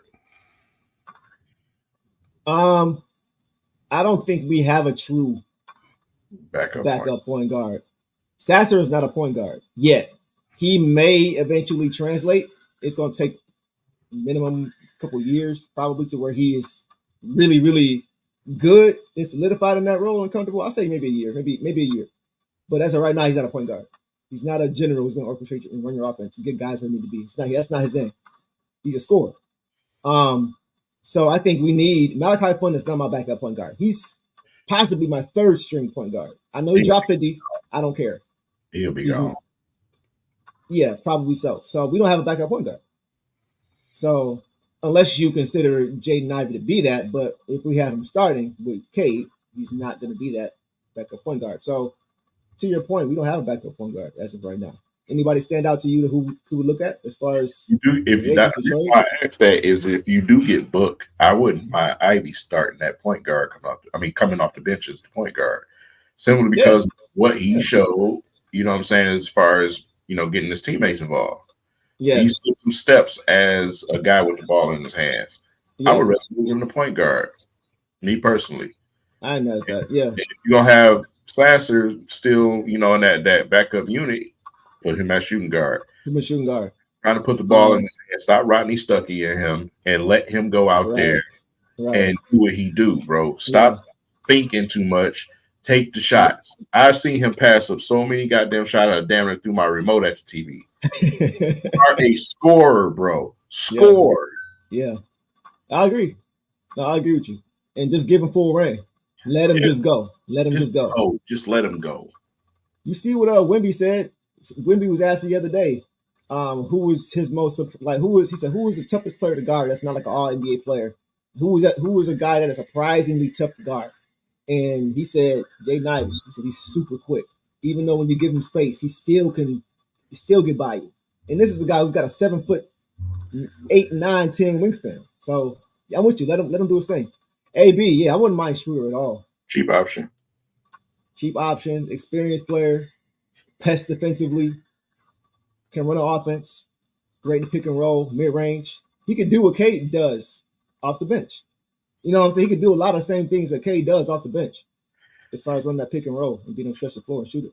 I'm not mad at that at all. Guys like this, P.D. Mac, go to winning teams right now. They just transfer to winning teams, bro. I don't think he come in this type of situation. I think Pat Bev is to a point to where he goes and try to help somebody trying to push for something. Yeah, he's trying to get a ring. Yeah, he's trying to get a ring. Yeah, I understand what he's saying as far as up here trying to, I get that. I just don't think he want to come here than Pat Bev, bro. Yeah, that's Lindsey Hunter, Mike James attitude right there. Facts. You know what I'm saying? By the way, what's today? The 20th or the 19th? Yesterday, I put it on Twitter. Yesterday marked 20 years from Game 1, Pistons versus Bucks, when the pit bulls of Mike James and Lindsey Hunter on 3 straight possessions turned the ball over on them in the backcourt and scored. They had him. It was Mike James and Lindsey Hunter doubling up the ball handler, and you had Ben Wallace on the backside, kind of just shadowing, and it was crazy to watch. But yeah, 20 years ago yesterday, I miss those days. I miss those days, bro. Greatest parts of my life, bro. Man, you know what I'm saying? Man, like that team, man. Crazy. But yeah, I would. Yeah, Schroeder would be nice. That'd be a nice backup. Gabe Vincent. I don't mind Gabe Vincent. He's solid, good defensive back. Backup point guard, defensive minded. Been in the finals on the Lakers team now. We'll see how far they go. But I don't know if I can count that. What? Been to the, I don't know. He played last year in Miami. Oh yeah. Yeah. Oh, okay. No, he was balling. He was balling. He was on the Lakers team, so I kind of got nervous. You know what? No, you're right. He hasn't played this year. You annoying, but he hasn't played this year on the Lakers. So actually, you can't really count that, to be honest, because he hasn't played. But like, that's pretty bad. You can't play on the Lakers, man. It's not like they got room for people to play over there. I mean, they are in the playoffs. You know what I'm saying? So they do got the GOAT over there. So anybody gets the playoffs. Anybody can score 40,000 points though. Yeah, or play 21 years. It only took you 25,000 years to do it, but Oh yeah. How many in a 3-point league? It was more impressive when Kareem did it off 2-pointers. That's what I'm saying. Oh no, that's just because Kareem couldn't shoot 3-pointers. No, that's all that was. He didn't need to, and he still won. No, he couldn't. I mean, championships. Oh, LeBron got 4. 3. LeBron got 4. 3. LeBron got 4. He got 3.5. No, he got 4. Ask Coopers. Ask Coopers about 3.5. Ask the players that played in the bubble. I don't care. 3.5. I don't care if you count it. I'm asking the players. People wasn't even playing, Deuce. They didn't want to play. Whole teams was not playing. That's the whole point. It's harder when you're in an environment that you don't want to play in. Amongst the legends, it don't count. Look, no. The legends roll with that. Tim Legler just said the other day, all championships are not counted equal. And that's why he says, for example, the Cleveland one is more than Miami's too. It's like winning at the park. One of those things. No, it's not. You got to think about off the court, bro. You're literally in a bubble. You're like basically. There's no crowd. There's no playoff atmosphere. There's no opportunity for LeBron to pass the ball and take it instead of taking the last shot. There's none of that. That can work against you. The same way it can hurt you if you're a home team. You see what I'm saying? It can help you or it can hurt you. If you're a home team that love having players flourish with no crowd. You said players flourish with no crowd? Yes. No, bro. That's it's called home court advantage for a reason. What? It's called home court advantage for a reason. Man. That seventh game. That's why nobody picked Cleveland to beat Golden State on the road. It's home court advantage. I'm not giving you credit for that championship. I don't care. I'm giving it wasn't real. It's just like when I'm a Michigan fan. I didn't get them in the bubble year. Thank you, Mikey. Somebody with sense is in here.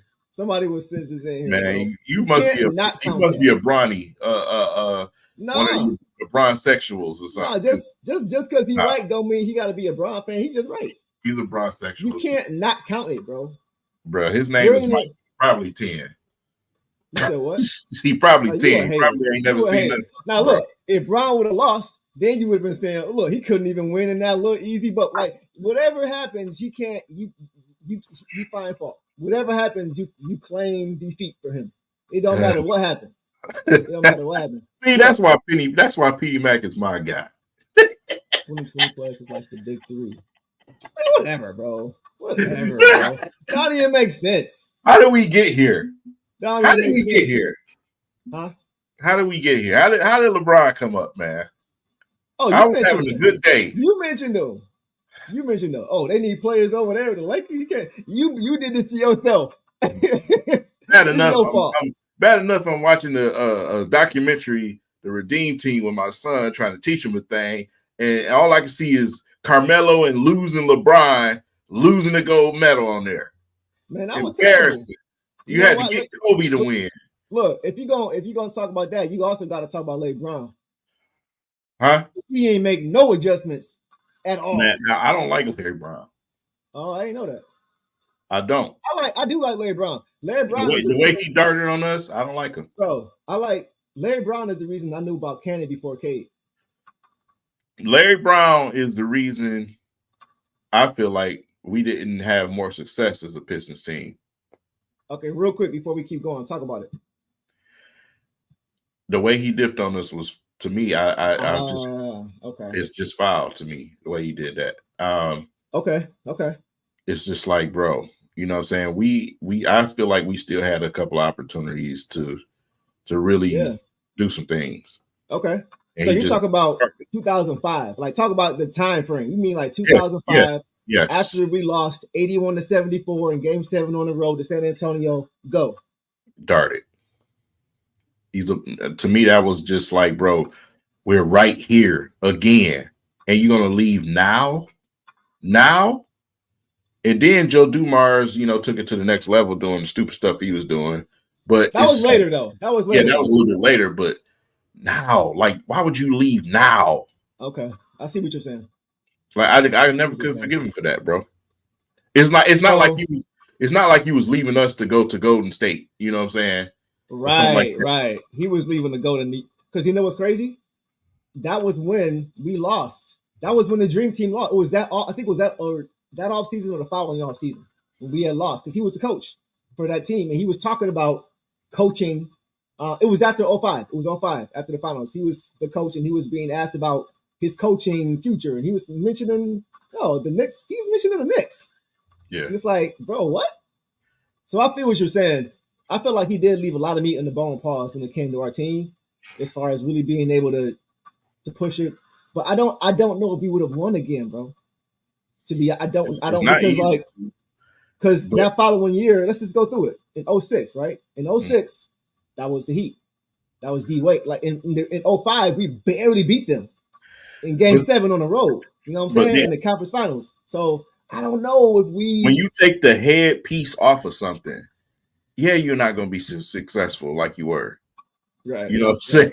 Let me catch it. I had to do it. It was right there. It was too easy. Go ahead. When you take the headpiece off of something, no diddy. Come on, man. It changes. You know what I'm saying? It changes everything, bro. So who are you talking about?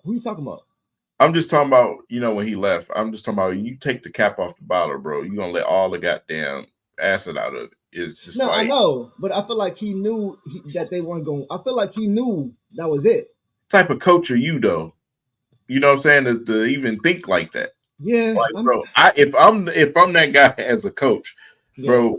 Yeah, I can coach and we gonna win whatever the hell I want to win. You know what I'm saying? It's just like the coach need to have a mentality too.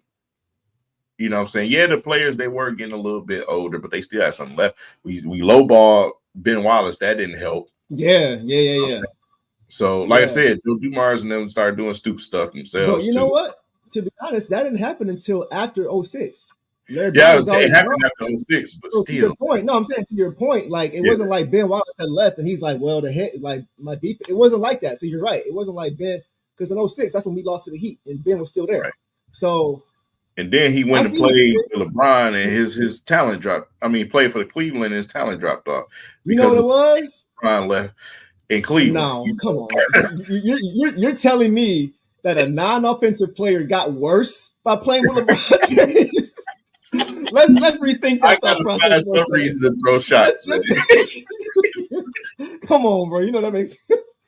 You talking about the dude that made Joel Anthony, J.J. Hickson, Anderson Varejao look like all-stars? You telling me he didn't? In the East. Well? Yeah, anybody can do that in the East. Then how come Ben didn't, according to your Who was they going up against in the East? I'm saying you can't make it sound like Ben Wallace didn't play well because of LeBron. When LeBron was making these bums, he was out of place, man. He was getting Tristan Thompson paid, bro. Ben said himself, man, he was crushed with the whole situation anyway. He didn't. That took something out of him when he left the team. Facts. You know what I'm saying? So for sure. Yeah. And honestly, Ben is a good. Ben is what I mean when I talk about real quick Cade's extension. Don't play with him over a few bucks, bro. Yeah. We played with Ben Wallace over like $12 million over 4 years. He was offered 4 years for 48 by us. The Bulls offered him 4 years for 60. Yeah. Give him the extra 12. Like, you know what I'm saying? Like, don't play. Don't play. Yeah, man, it's funny. Don't play. Give him his money and just keep moving. So anyway, LeBron killed Shaq. Yeah, whatever. Okay. Shaq man, Shaq was older than Methuselah. Shaq was about 900,000 years old. Don't play. Don't play. We're trying to be peaceful, man. Let us move on. All right. Yeah, we're trying to. No, but you know what it is? They like this, bro. That's why they keep egging us on. Yeah, I know they do. They like the toxicity. Okay, last one, bro. I wanted to go through this. I want a yes or no from you, or I call it kick or keep. Right. Kick or keep. We're gonna start. You want to do that with me? Yeah. We're gonna go. Look. We're not concerned about. We just concerned about keeping the buck, right? All right. We're gonna go from owner to player. Kick or keep. Let me get my list here because I had the Pistons roster, the whole roster. And I'm just gonna go through every player one by one. You know what I'm saying? So let's start with the owner. Tom Gores. Kick or keep? Kick, man. I'd have kicked him years ago. Right. Okay. Ed Stefanski, kick or keep? I can't even say kick or keep. Get him the fuck out of here. The whole F in that word. All right. Aaron Tellum, kick or keep? Him and his brother can get the fuck out of here. Both of the Tellums, okay, they can get kicked. Okay. Troy Weaver, kick or keep? Keep. Okay. Monty Williams, kick or keep? Get him the fuck out of here. Wow. After one season. Okay. Bro, from the beginning. Listen. I'm not going to from the beginning press conference, I didn't want him here. I got you. I'm not even mad at it. Now look, y'all in the comments, right? Y'all can verify this. I wanted Kevin Ollie. No, you didn't. Listen, we both said that. That's who we wanted initially. Now I will say this to your credit. I did get kind of caught up in the hype when Monty got here because of what he had done. I was like, dang, we didn't get Kevin. We got Monty though. The name got to me a little bit. And his past accomplishment, I can admit that. I did not expect this. But I will say you were the one that was like, that's cool, but I want Kevin Ollie.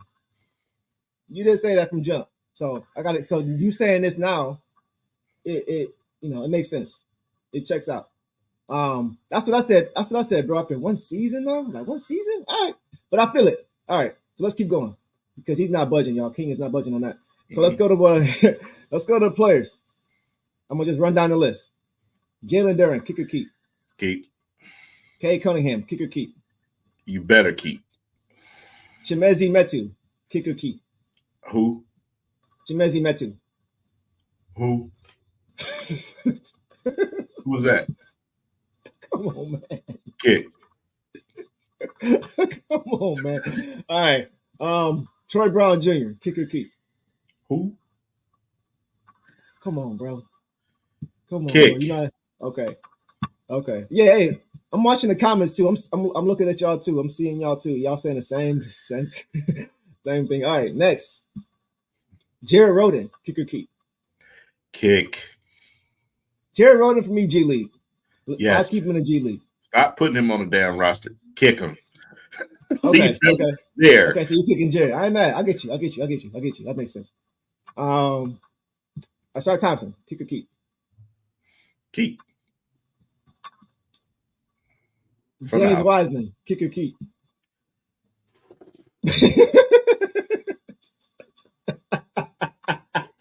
Get him the fuck out of here. Oh my gosh. I had From the moment the trade happened, I wanted to slap everybody in that front office. Bro. Yeah, you've been saying it all year. I should not, at 6'3", be stronger than him right now as a 7-footer. I know I can beat him in arm wrestling right now. Hey, who could bench press more? James Wiseman or KD? Bruh. At least KD's strong with his skinniness. Nah, bruh. He can go. Bye. All right. So, okay. All right. Appreciate you, Wiseman. Appreciate your services, but keep kicking. Stanley Mude, keep. That's my dog. We can keep him I'm around. keeping him. I like what he offers. Yeah, he ain't scared of shit either. I something about him I just like. Malachi Flynn, keep. Kick. Okay. Okay. I 50 don't like none ball, of them dudes, bro. 50 ball didn't impress you either, huh? Yeah. Man, bro, nobody, I know. man. End of the season, nobody paying attention. Yeah. Hey, nobody care. I mean, shout out to him for getting 50. You know what I'm saying? I ain't trying Yeah. to take it away from him, but yeah. I'm with you on that. Okay. Tosan, I keep forgetting how to pronounce his name. Tosan Ubamwan. Kick. Ubamwan. Kick. Okay.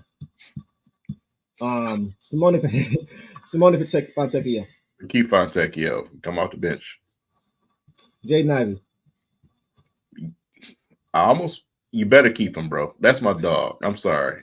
Yeah, keep for sure. Quentin Grimes. Everybody was so super excited when he got here. He got hurt though. Man, I don't care, dog. It's just like I wasn't a guy talking about Quentin Grimes before he came to the Pistons. I wasn't either. I wasn't looking through that, seeing what Quentin Grimes did. Like, bro, everybody act like it was the golden calf when he got here.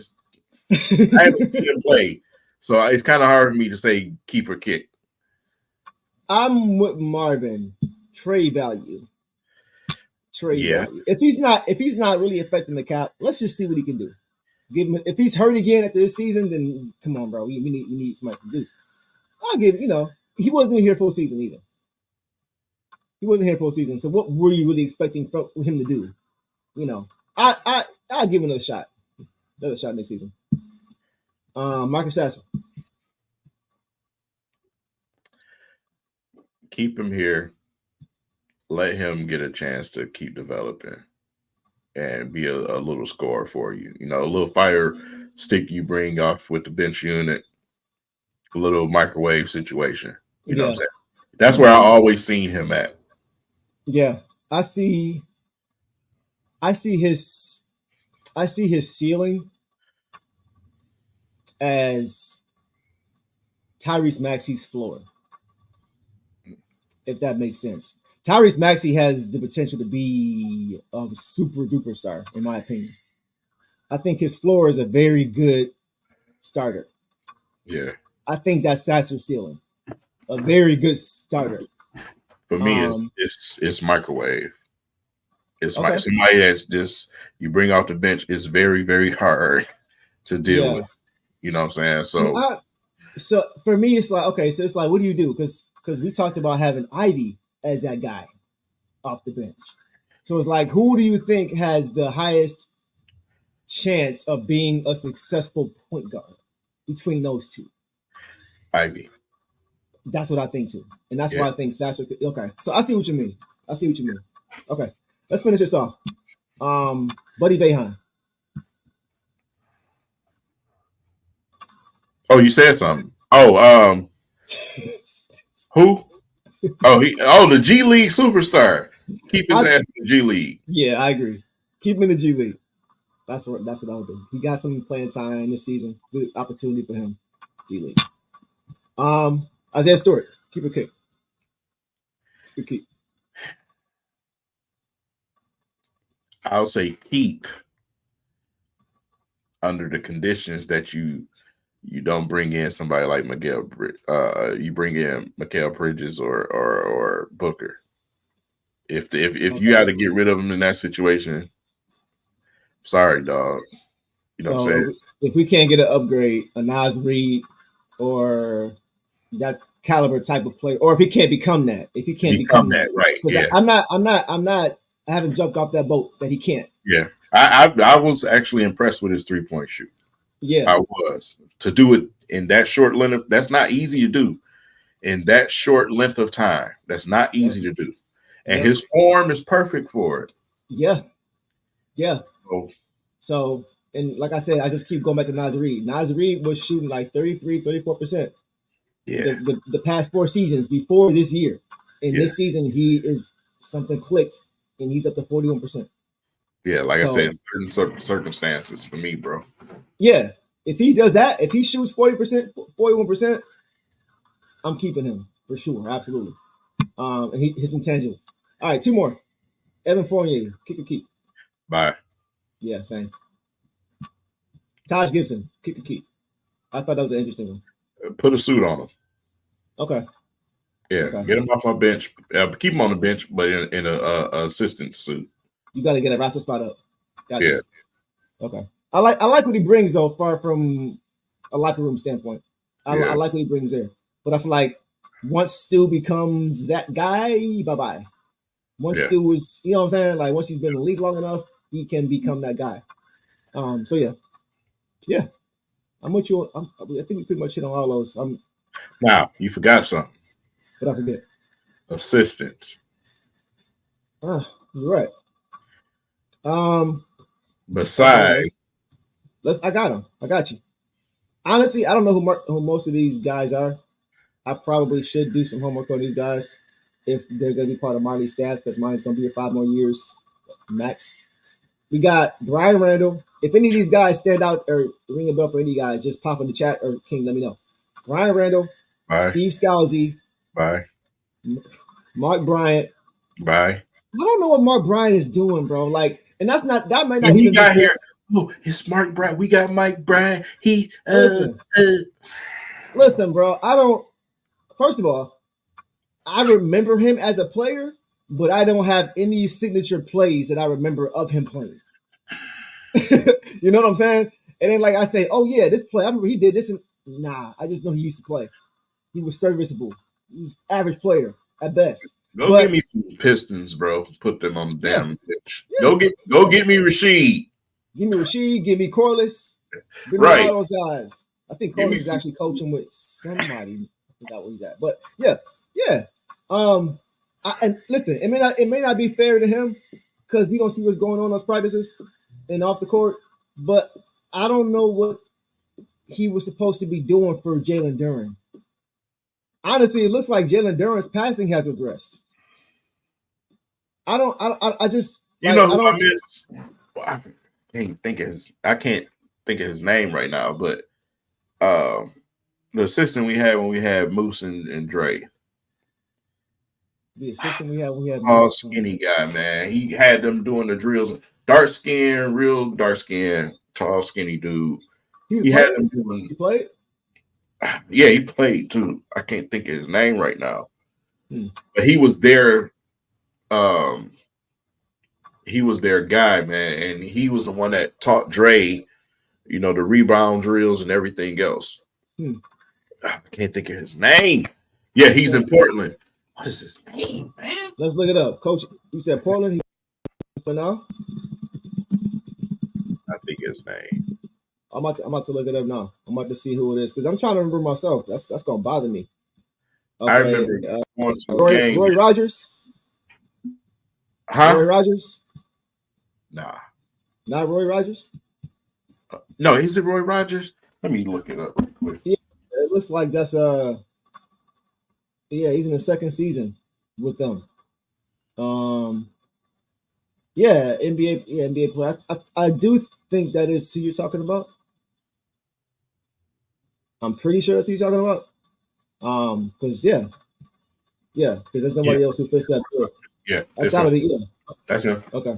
Now, I recall him vaguely, not too vividly, but I kind of recall him.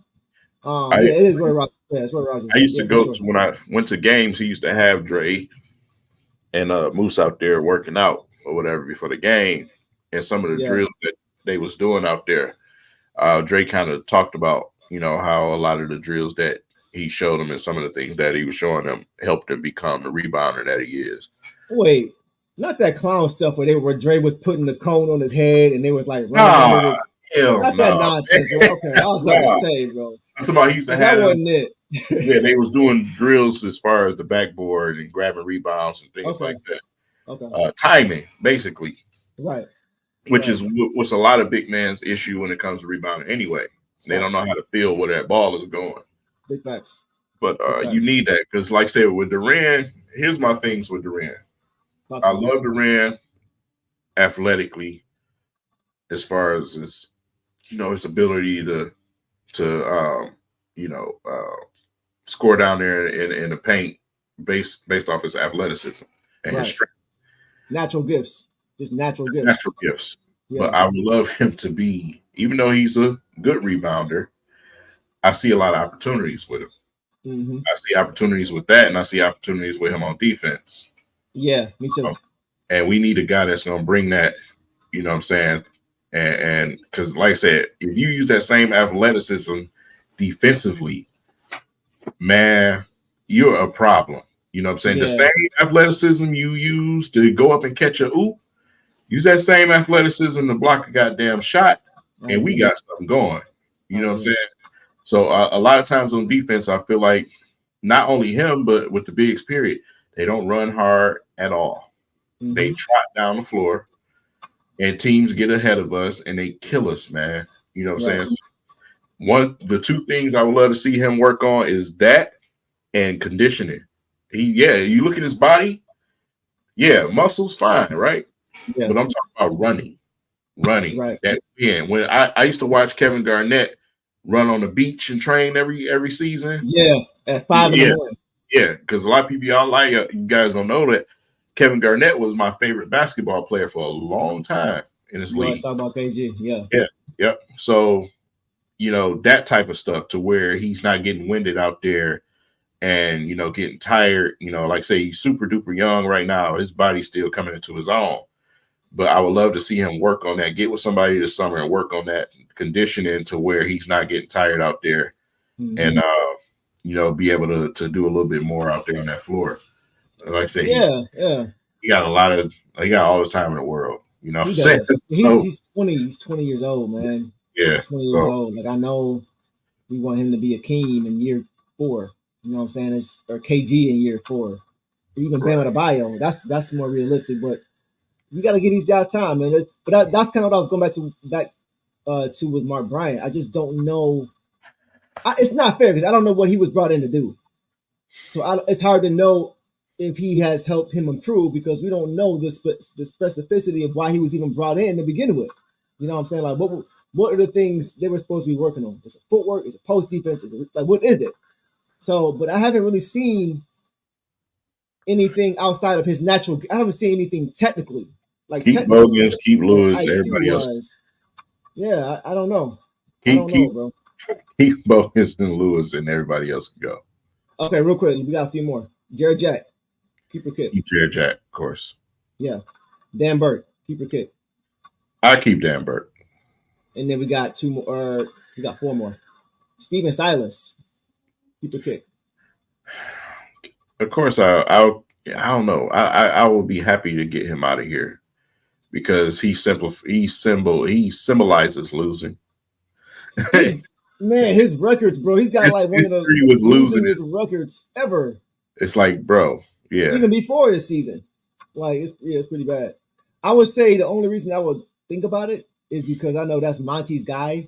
And since we're committed to Monty, if we're gonna hope that he's gonna be successful, I would want him to have a guy that he wants. You know what I'm saying? Like, it feels like it'd be harder for him to be successful if he brought in a guy that he didn't want. Because now you just got clashing. That's the only reason. Aside from Silas's abilities and whatever, I'm just saying strictly from a camaraderie standpoint. Sometimes clashing is a good thing. Standpoint. Sometimes clashing is a good thing because it brings something out of certain coaches. Because, for instance, I watch Hard Knock with the Lions. And all the assistants, they would sit in the room and they would have discussions. And they clashed. They actually clashed. You know what I'm saying? Right. Sometimes certain assistants will call other assistants out. That's true. No, I'm with you. But they wouldn't clash about ideology, bro. We already got too much clashing going on up top. I feel like this is a yes man, though, bro. You feel like he's he's just like a little stooge, like just sitting next to Monty, bro. It's like, what are you? I mean, that's from afar, though, bro. It could very well be they had the very same thought, process. You look at his track record. Like, what team have you seen him on that actually improved?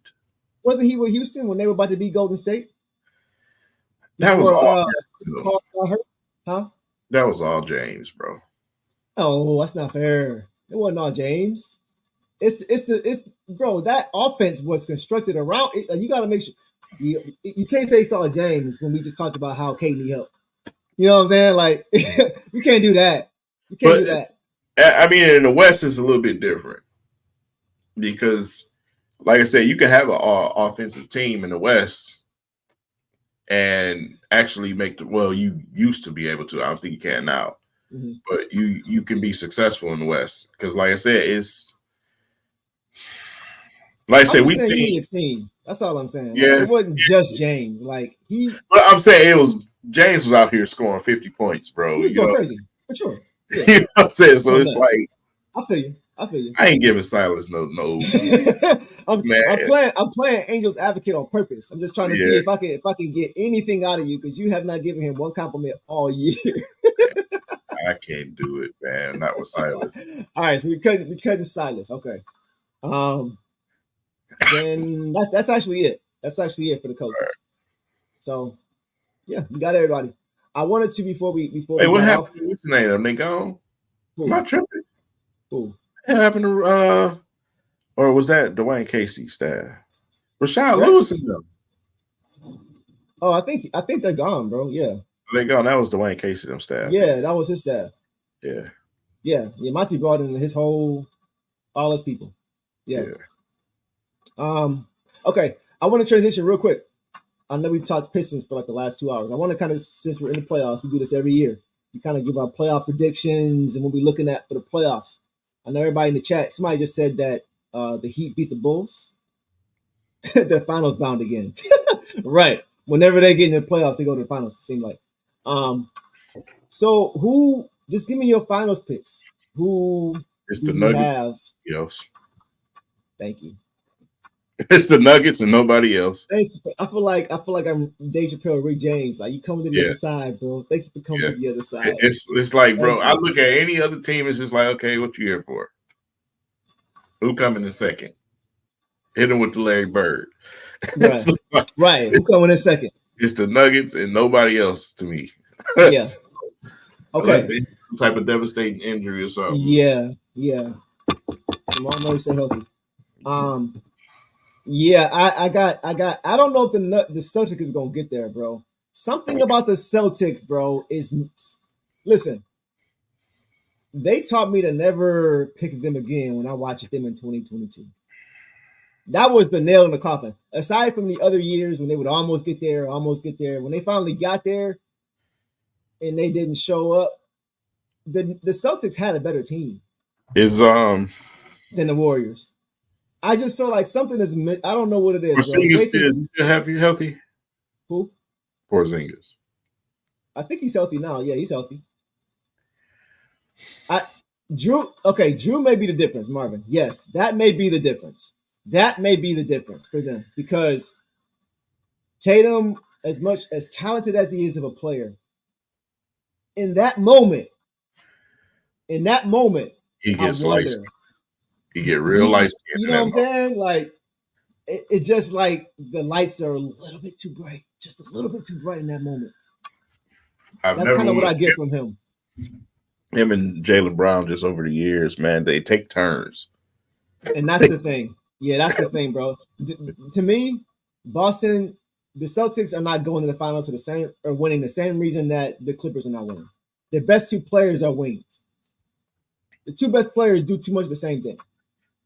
Tatum and Brown do much of the same thing. PG and Kawhi do too much of the same thing.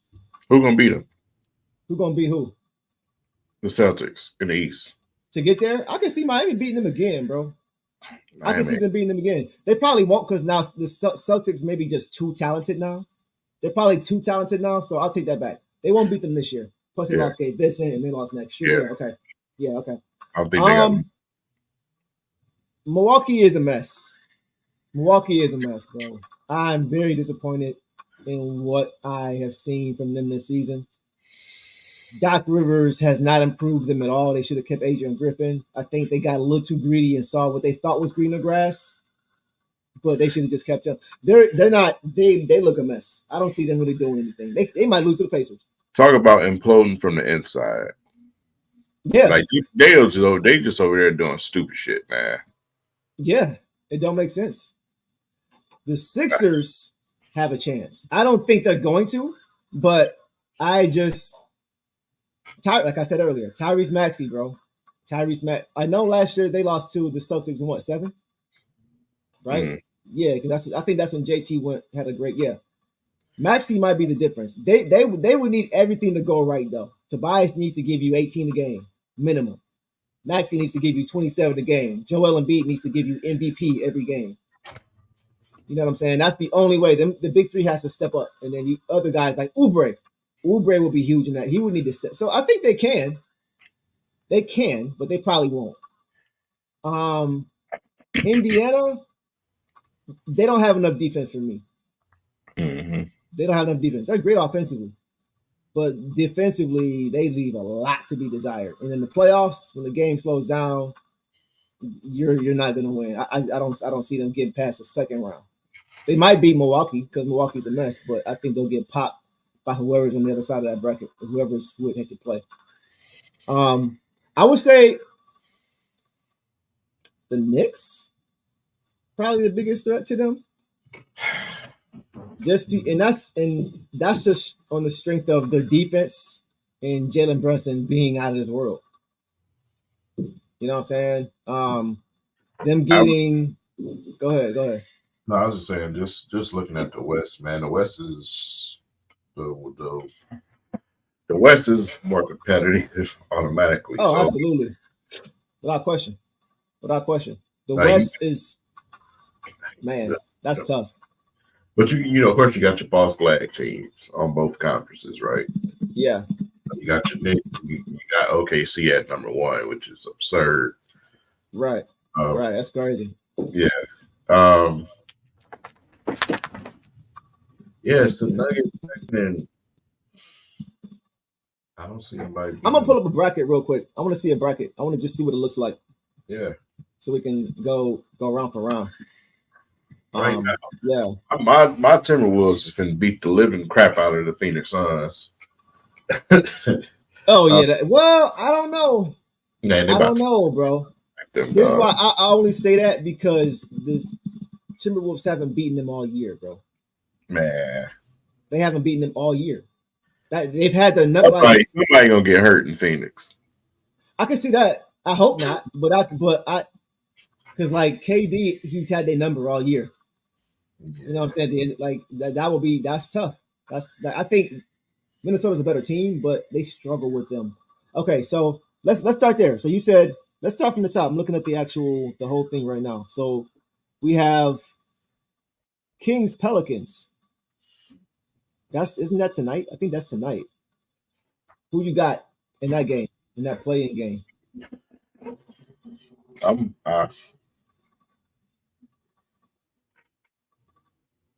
probably gonna go with the Pels, man. The Pels over the Kings. You know Zion's hurt. Oh, he is. Oh, I'm going with the Kings then. Yeah, he hurt himself. He hurt himself in that game against the Lakers when it was tied. Of course, the Lakers did some dirty stuff. Man, whatever, bro. Terrible franchise. It is. Listen. If he would have stayed in that game, the Lakers would have ended up playing somebody other than the Nuggets. So you should be happy about that. Okay, so you got the Pels. Oh no, the Kings. Wait a minute. What? It's the Lakers versus the Pels. No, the Lakers play the Nuggets, bro. Lakers already beat the Pelicans.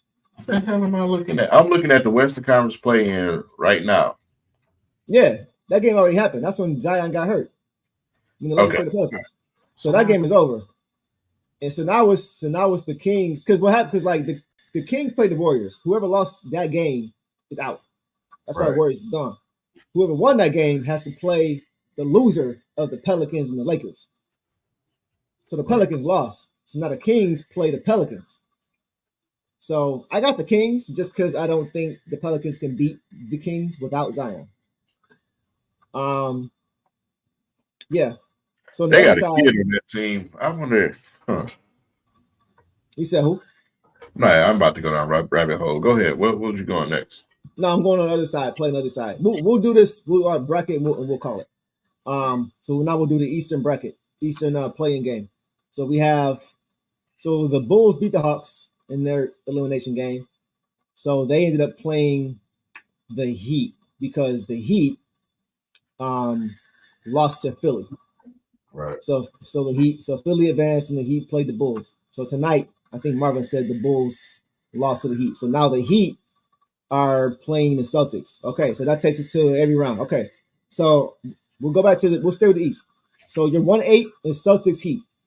Who you got? How many games? Sweet. Sweet. Okay.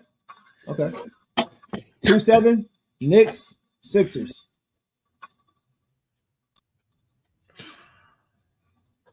Knicks. How many games?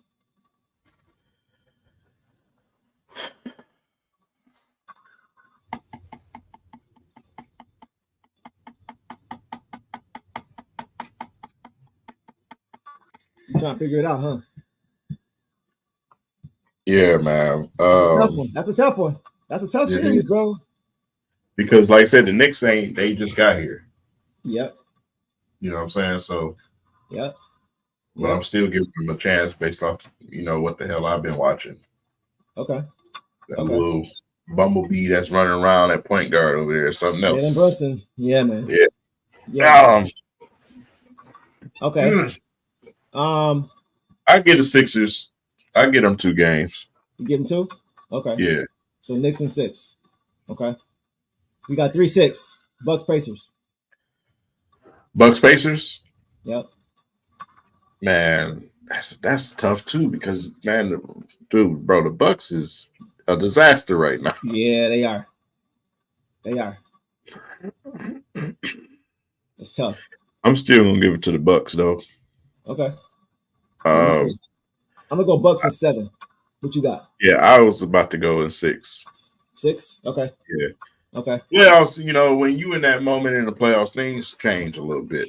Facts. Man. So Facts. Yeah. Okay. All right, then we got 4-5, Cavs Magic.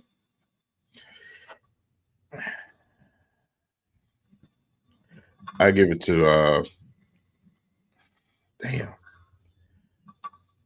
I give it to the Cavs. Cavs? Yeah. I'll put that one at 7. Okay. Cavs Magic at 7. Okay. That's a pick 'em to me. Because the same situation. Magic team just got here. Yeah, the Cavs were there last year. They lost to the Knicks. Right. I think the Cavs are just more talented too. I don't even know. That's a tough one. That's tough because Orlando is very talented too. That's tough, bro. They really Cavs have the home court advantage that you said wasn't important. I'm gonna go with them. I don't want success for the Magic, man, because there's a player over there that had numbers that was similar to Cade, and Paulo. Something happened. You know what I'm saying, in the middle of the season that I didn't like. So I hope all the bad things for him. What happened middle? Oh, that weak shot, that game winner. Come on. Yeah. I'm not a Paulo fan, bro. I'm not a Paulo fan. But I'm just not a Paulo fan. He's a good player. I'm not a fan of him. But whatever. All right. So we got a few more. So you said Cavs in 7. I got Cavs in 7 as well. Okay, so that's what we got for our East first round. We'll come back and revisit that probably next week. Let's go to the West real quick. So Thunder versus the Kings haven't played the Pelicans. Okay, so we'll see what happens with that series. I got the Thunder playing the Kings, and then I have the Thunder beating the Kings in 6. Yeah. That's what I got. I agree with that one. Okay. Nuggets Lakers. I have this is tough. Mind over heart, right? Sweet. Nah. No. Ain't gonna be a sweet. Sweet. Lakers. No, I'm just playing. If the Lakers, okay, look, I'll say this. If the Lakers win the first game, they're winning the series. If the Lakers win the first game, hold on, follow me. If they lose the first game, they're losing in 5 or 6. 6 most. If they lose game 1, they're losing in no more than 6. Most. Probably 5. If they win game 1, they've lost the last 8 games to them. Regular season and playoffs. Lost the last 8. So I'm just saying, from a mental standpoint, if they win game 1, it's going 7. If they win game 1, it's going game 7, and they're winning. They won't. I'm calling it now. If they win game 1, they're winning the series. The Lakers are. They won't win a game. You could be well. Wait. So they won't win a game at all at any point. Again, swept. Wait, okay. So the Lakers get swept again by the Nuggets. So they're going to be 0-12 versus the Nuggets. Yes. You crazy? You something crazy. First of all, the Lakers don't have enough to beat the Nuggets. First of all, a series, yeah, but a game, bro. Okay, hold on. Listen. Every game, real quick. Every game last year was close, right?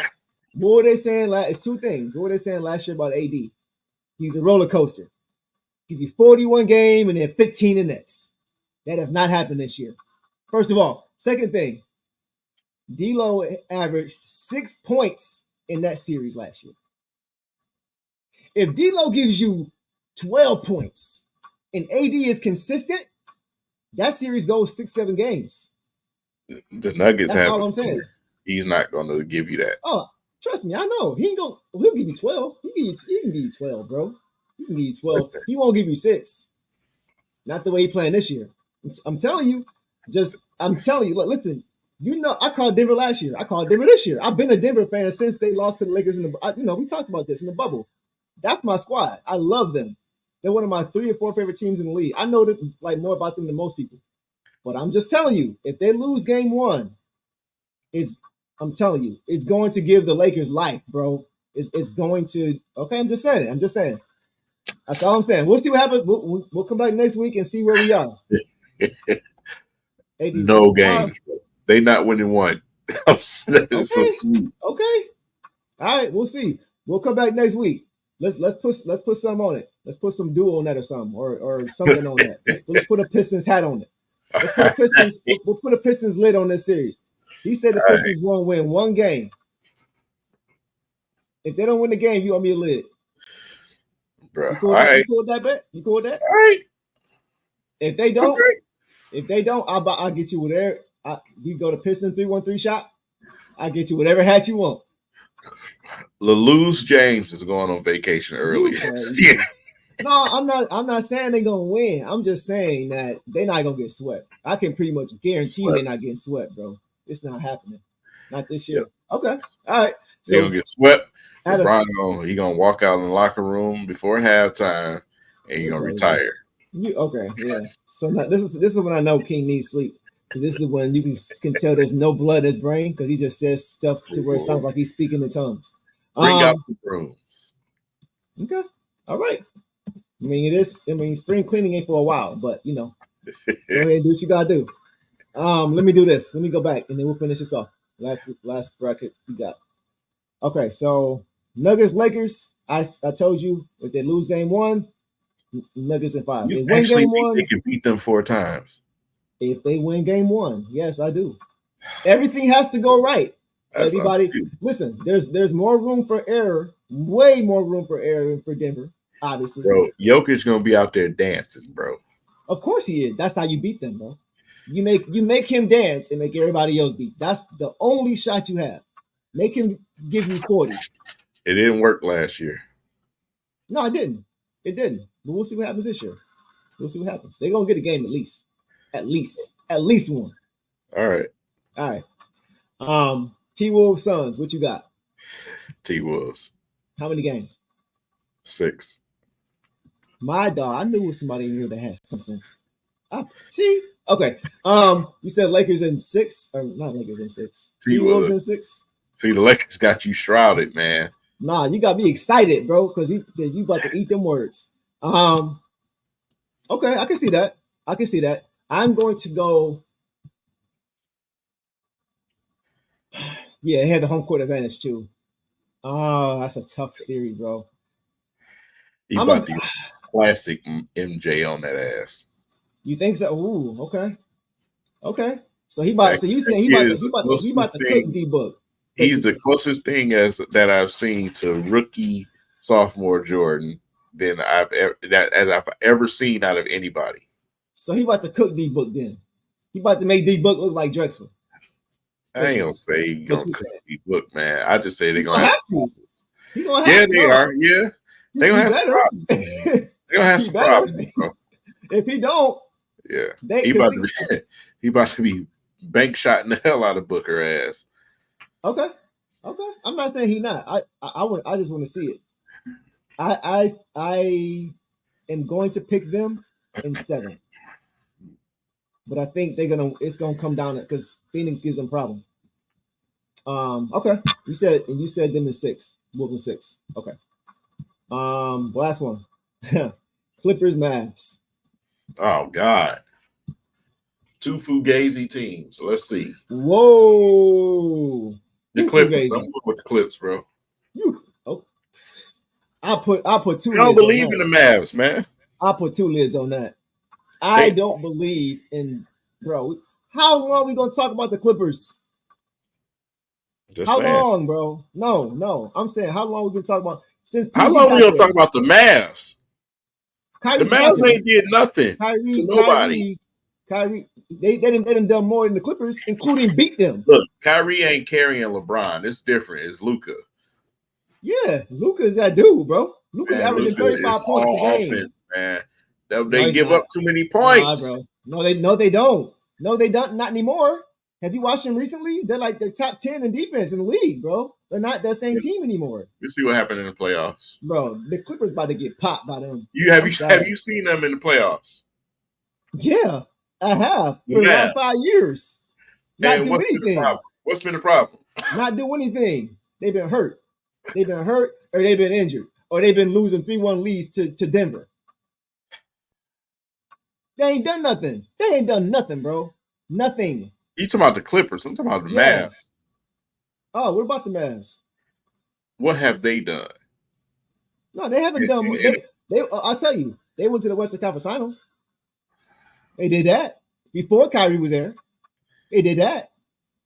What have the Clippers done other than lose to Dallas? Now that year was that was, No. What have they done? They have not done anything bro. except underperform. The Clippers are going to win. No, That's they're it. not. No, they're not. All right. They are not going to win, bro. They might. All They right. might not get. They might not If get they 2 win that games. series, I want my lid. How Okay. about that? Okay. So we'll go one for that. We'll go 1 for what do we say? I hope y'all paying attention, right? This dude just said that the Lakers aren't going to win 1 game against Denver again, and that the Clippers are going to beat that. Man, Luca I is feel like Kobe when Kobe was made that bet with Kyrie. Luca is Easy money. Luca is the biggest baseless fucking superstar I ever seen in my life. Bro, you're crazy, man. He is. You're crazy. He is. He Crazy. ain't won shit. Luca is Nothing. PG won. What Paul George won? I'm just saying they're gonna win the series. I don't like the Clippers either. I said What is two. hard? I You got I a said whole two team full of guys. Fugazi teams. Did I say Bro, two Fugazi teams? you also said they're gonna beat them. And you They gonna got a beat team full of guys who ain't done nothing. I'm just saying they're gonna beat them. How many chips Russ got? How many chips James Harden got? How many chips PG got? They're gonna beat them. None. We talking about we ain't talking about the finals right now. I'm just saying they how many times have they gotten out in the first round? Who? The Clips. Bro, they're going to beat the Mavs. Listen, the Mavs have won more series in 1 year than the Clippers have in the last 5. Is Kawhi Leonard playing? We don't know. Is he? Yes, he is. They're going to win. If he play, listen, he got hurt last year in the playoffs. That's why they didn't beat Phoenix. They're going to win. You trust him? You trust Kawhi? He just got hurt last year, bro. They would have won if he wouldn't have got hurt. He got hurt. That team is just built better, man. They're going to win. They're not. They are. We'll see. I'm about to go on Liz.com right now and pick out what hat I want. I'm about to go on do your thing, bro, because they're going to win that series. Have me too. Okay, how many games? How many games are going to win? Oh, man, come on, this man. This is gonna be no. We're not. I'm not betting on that part. I'm just curious as to how many games you think they're gonna win. I'm giving that. I'll give him a game 7. Okay, you think it's going 7? Because they both of them ain't shit to me. Nah, bro, the Mavs is real, man. I'm telling you. I Mavs know it. real. I'm telling. Listen. I know what it looks like when you got that team that's just like they're good in the regular season, but they just fluff. I understand why people think that about them, but I've been watching them defensively, bro.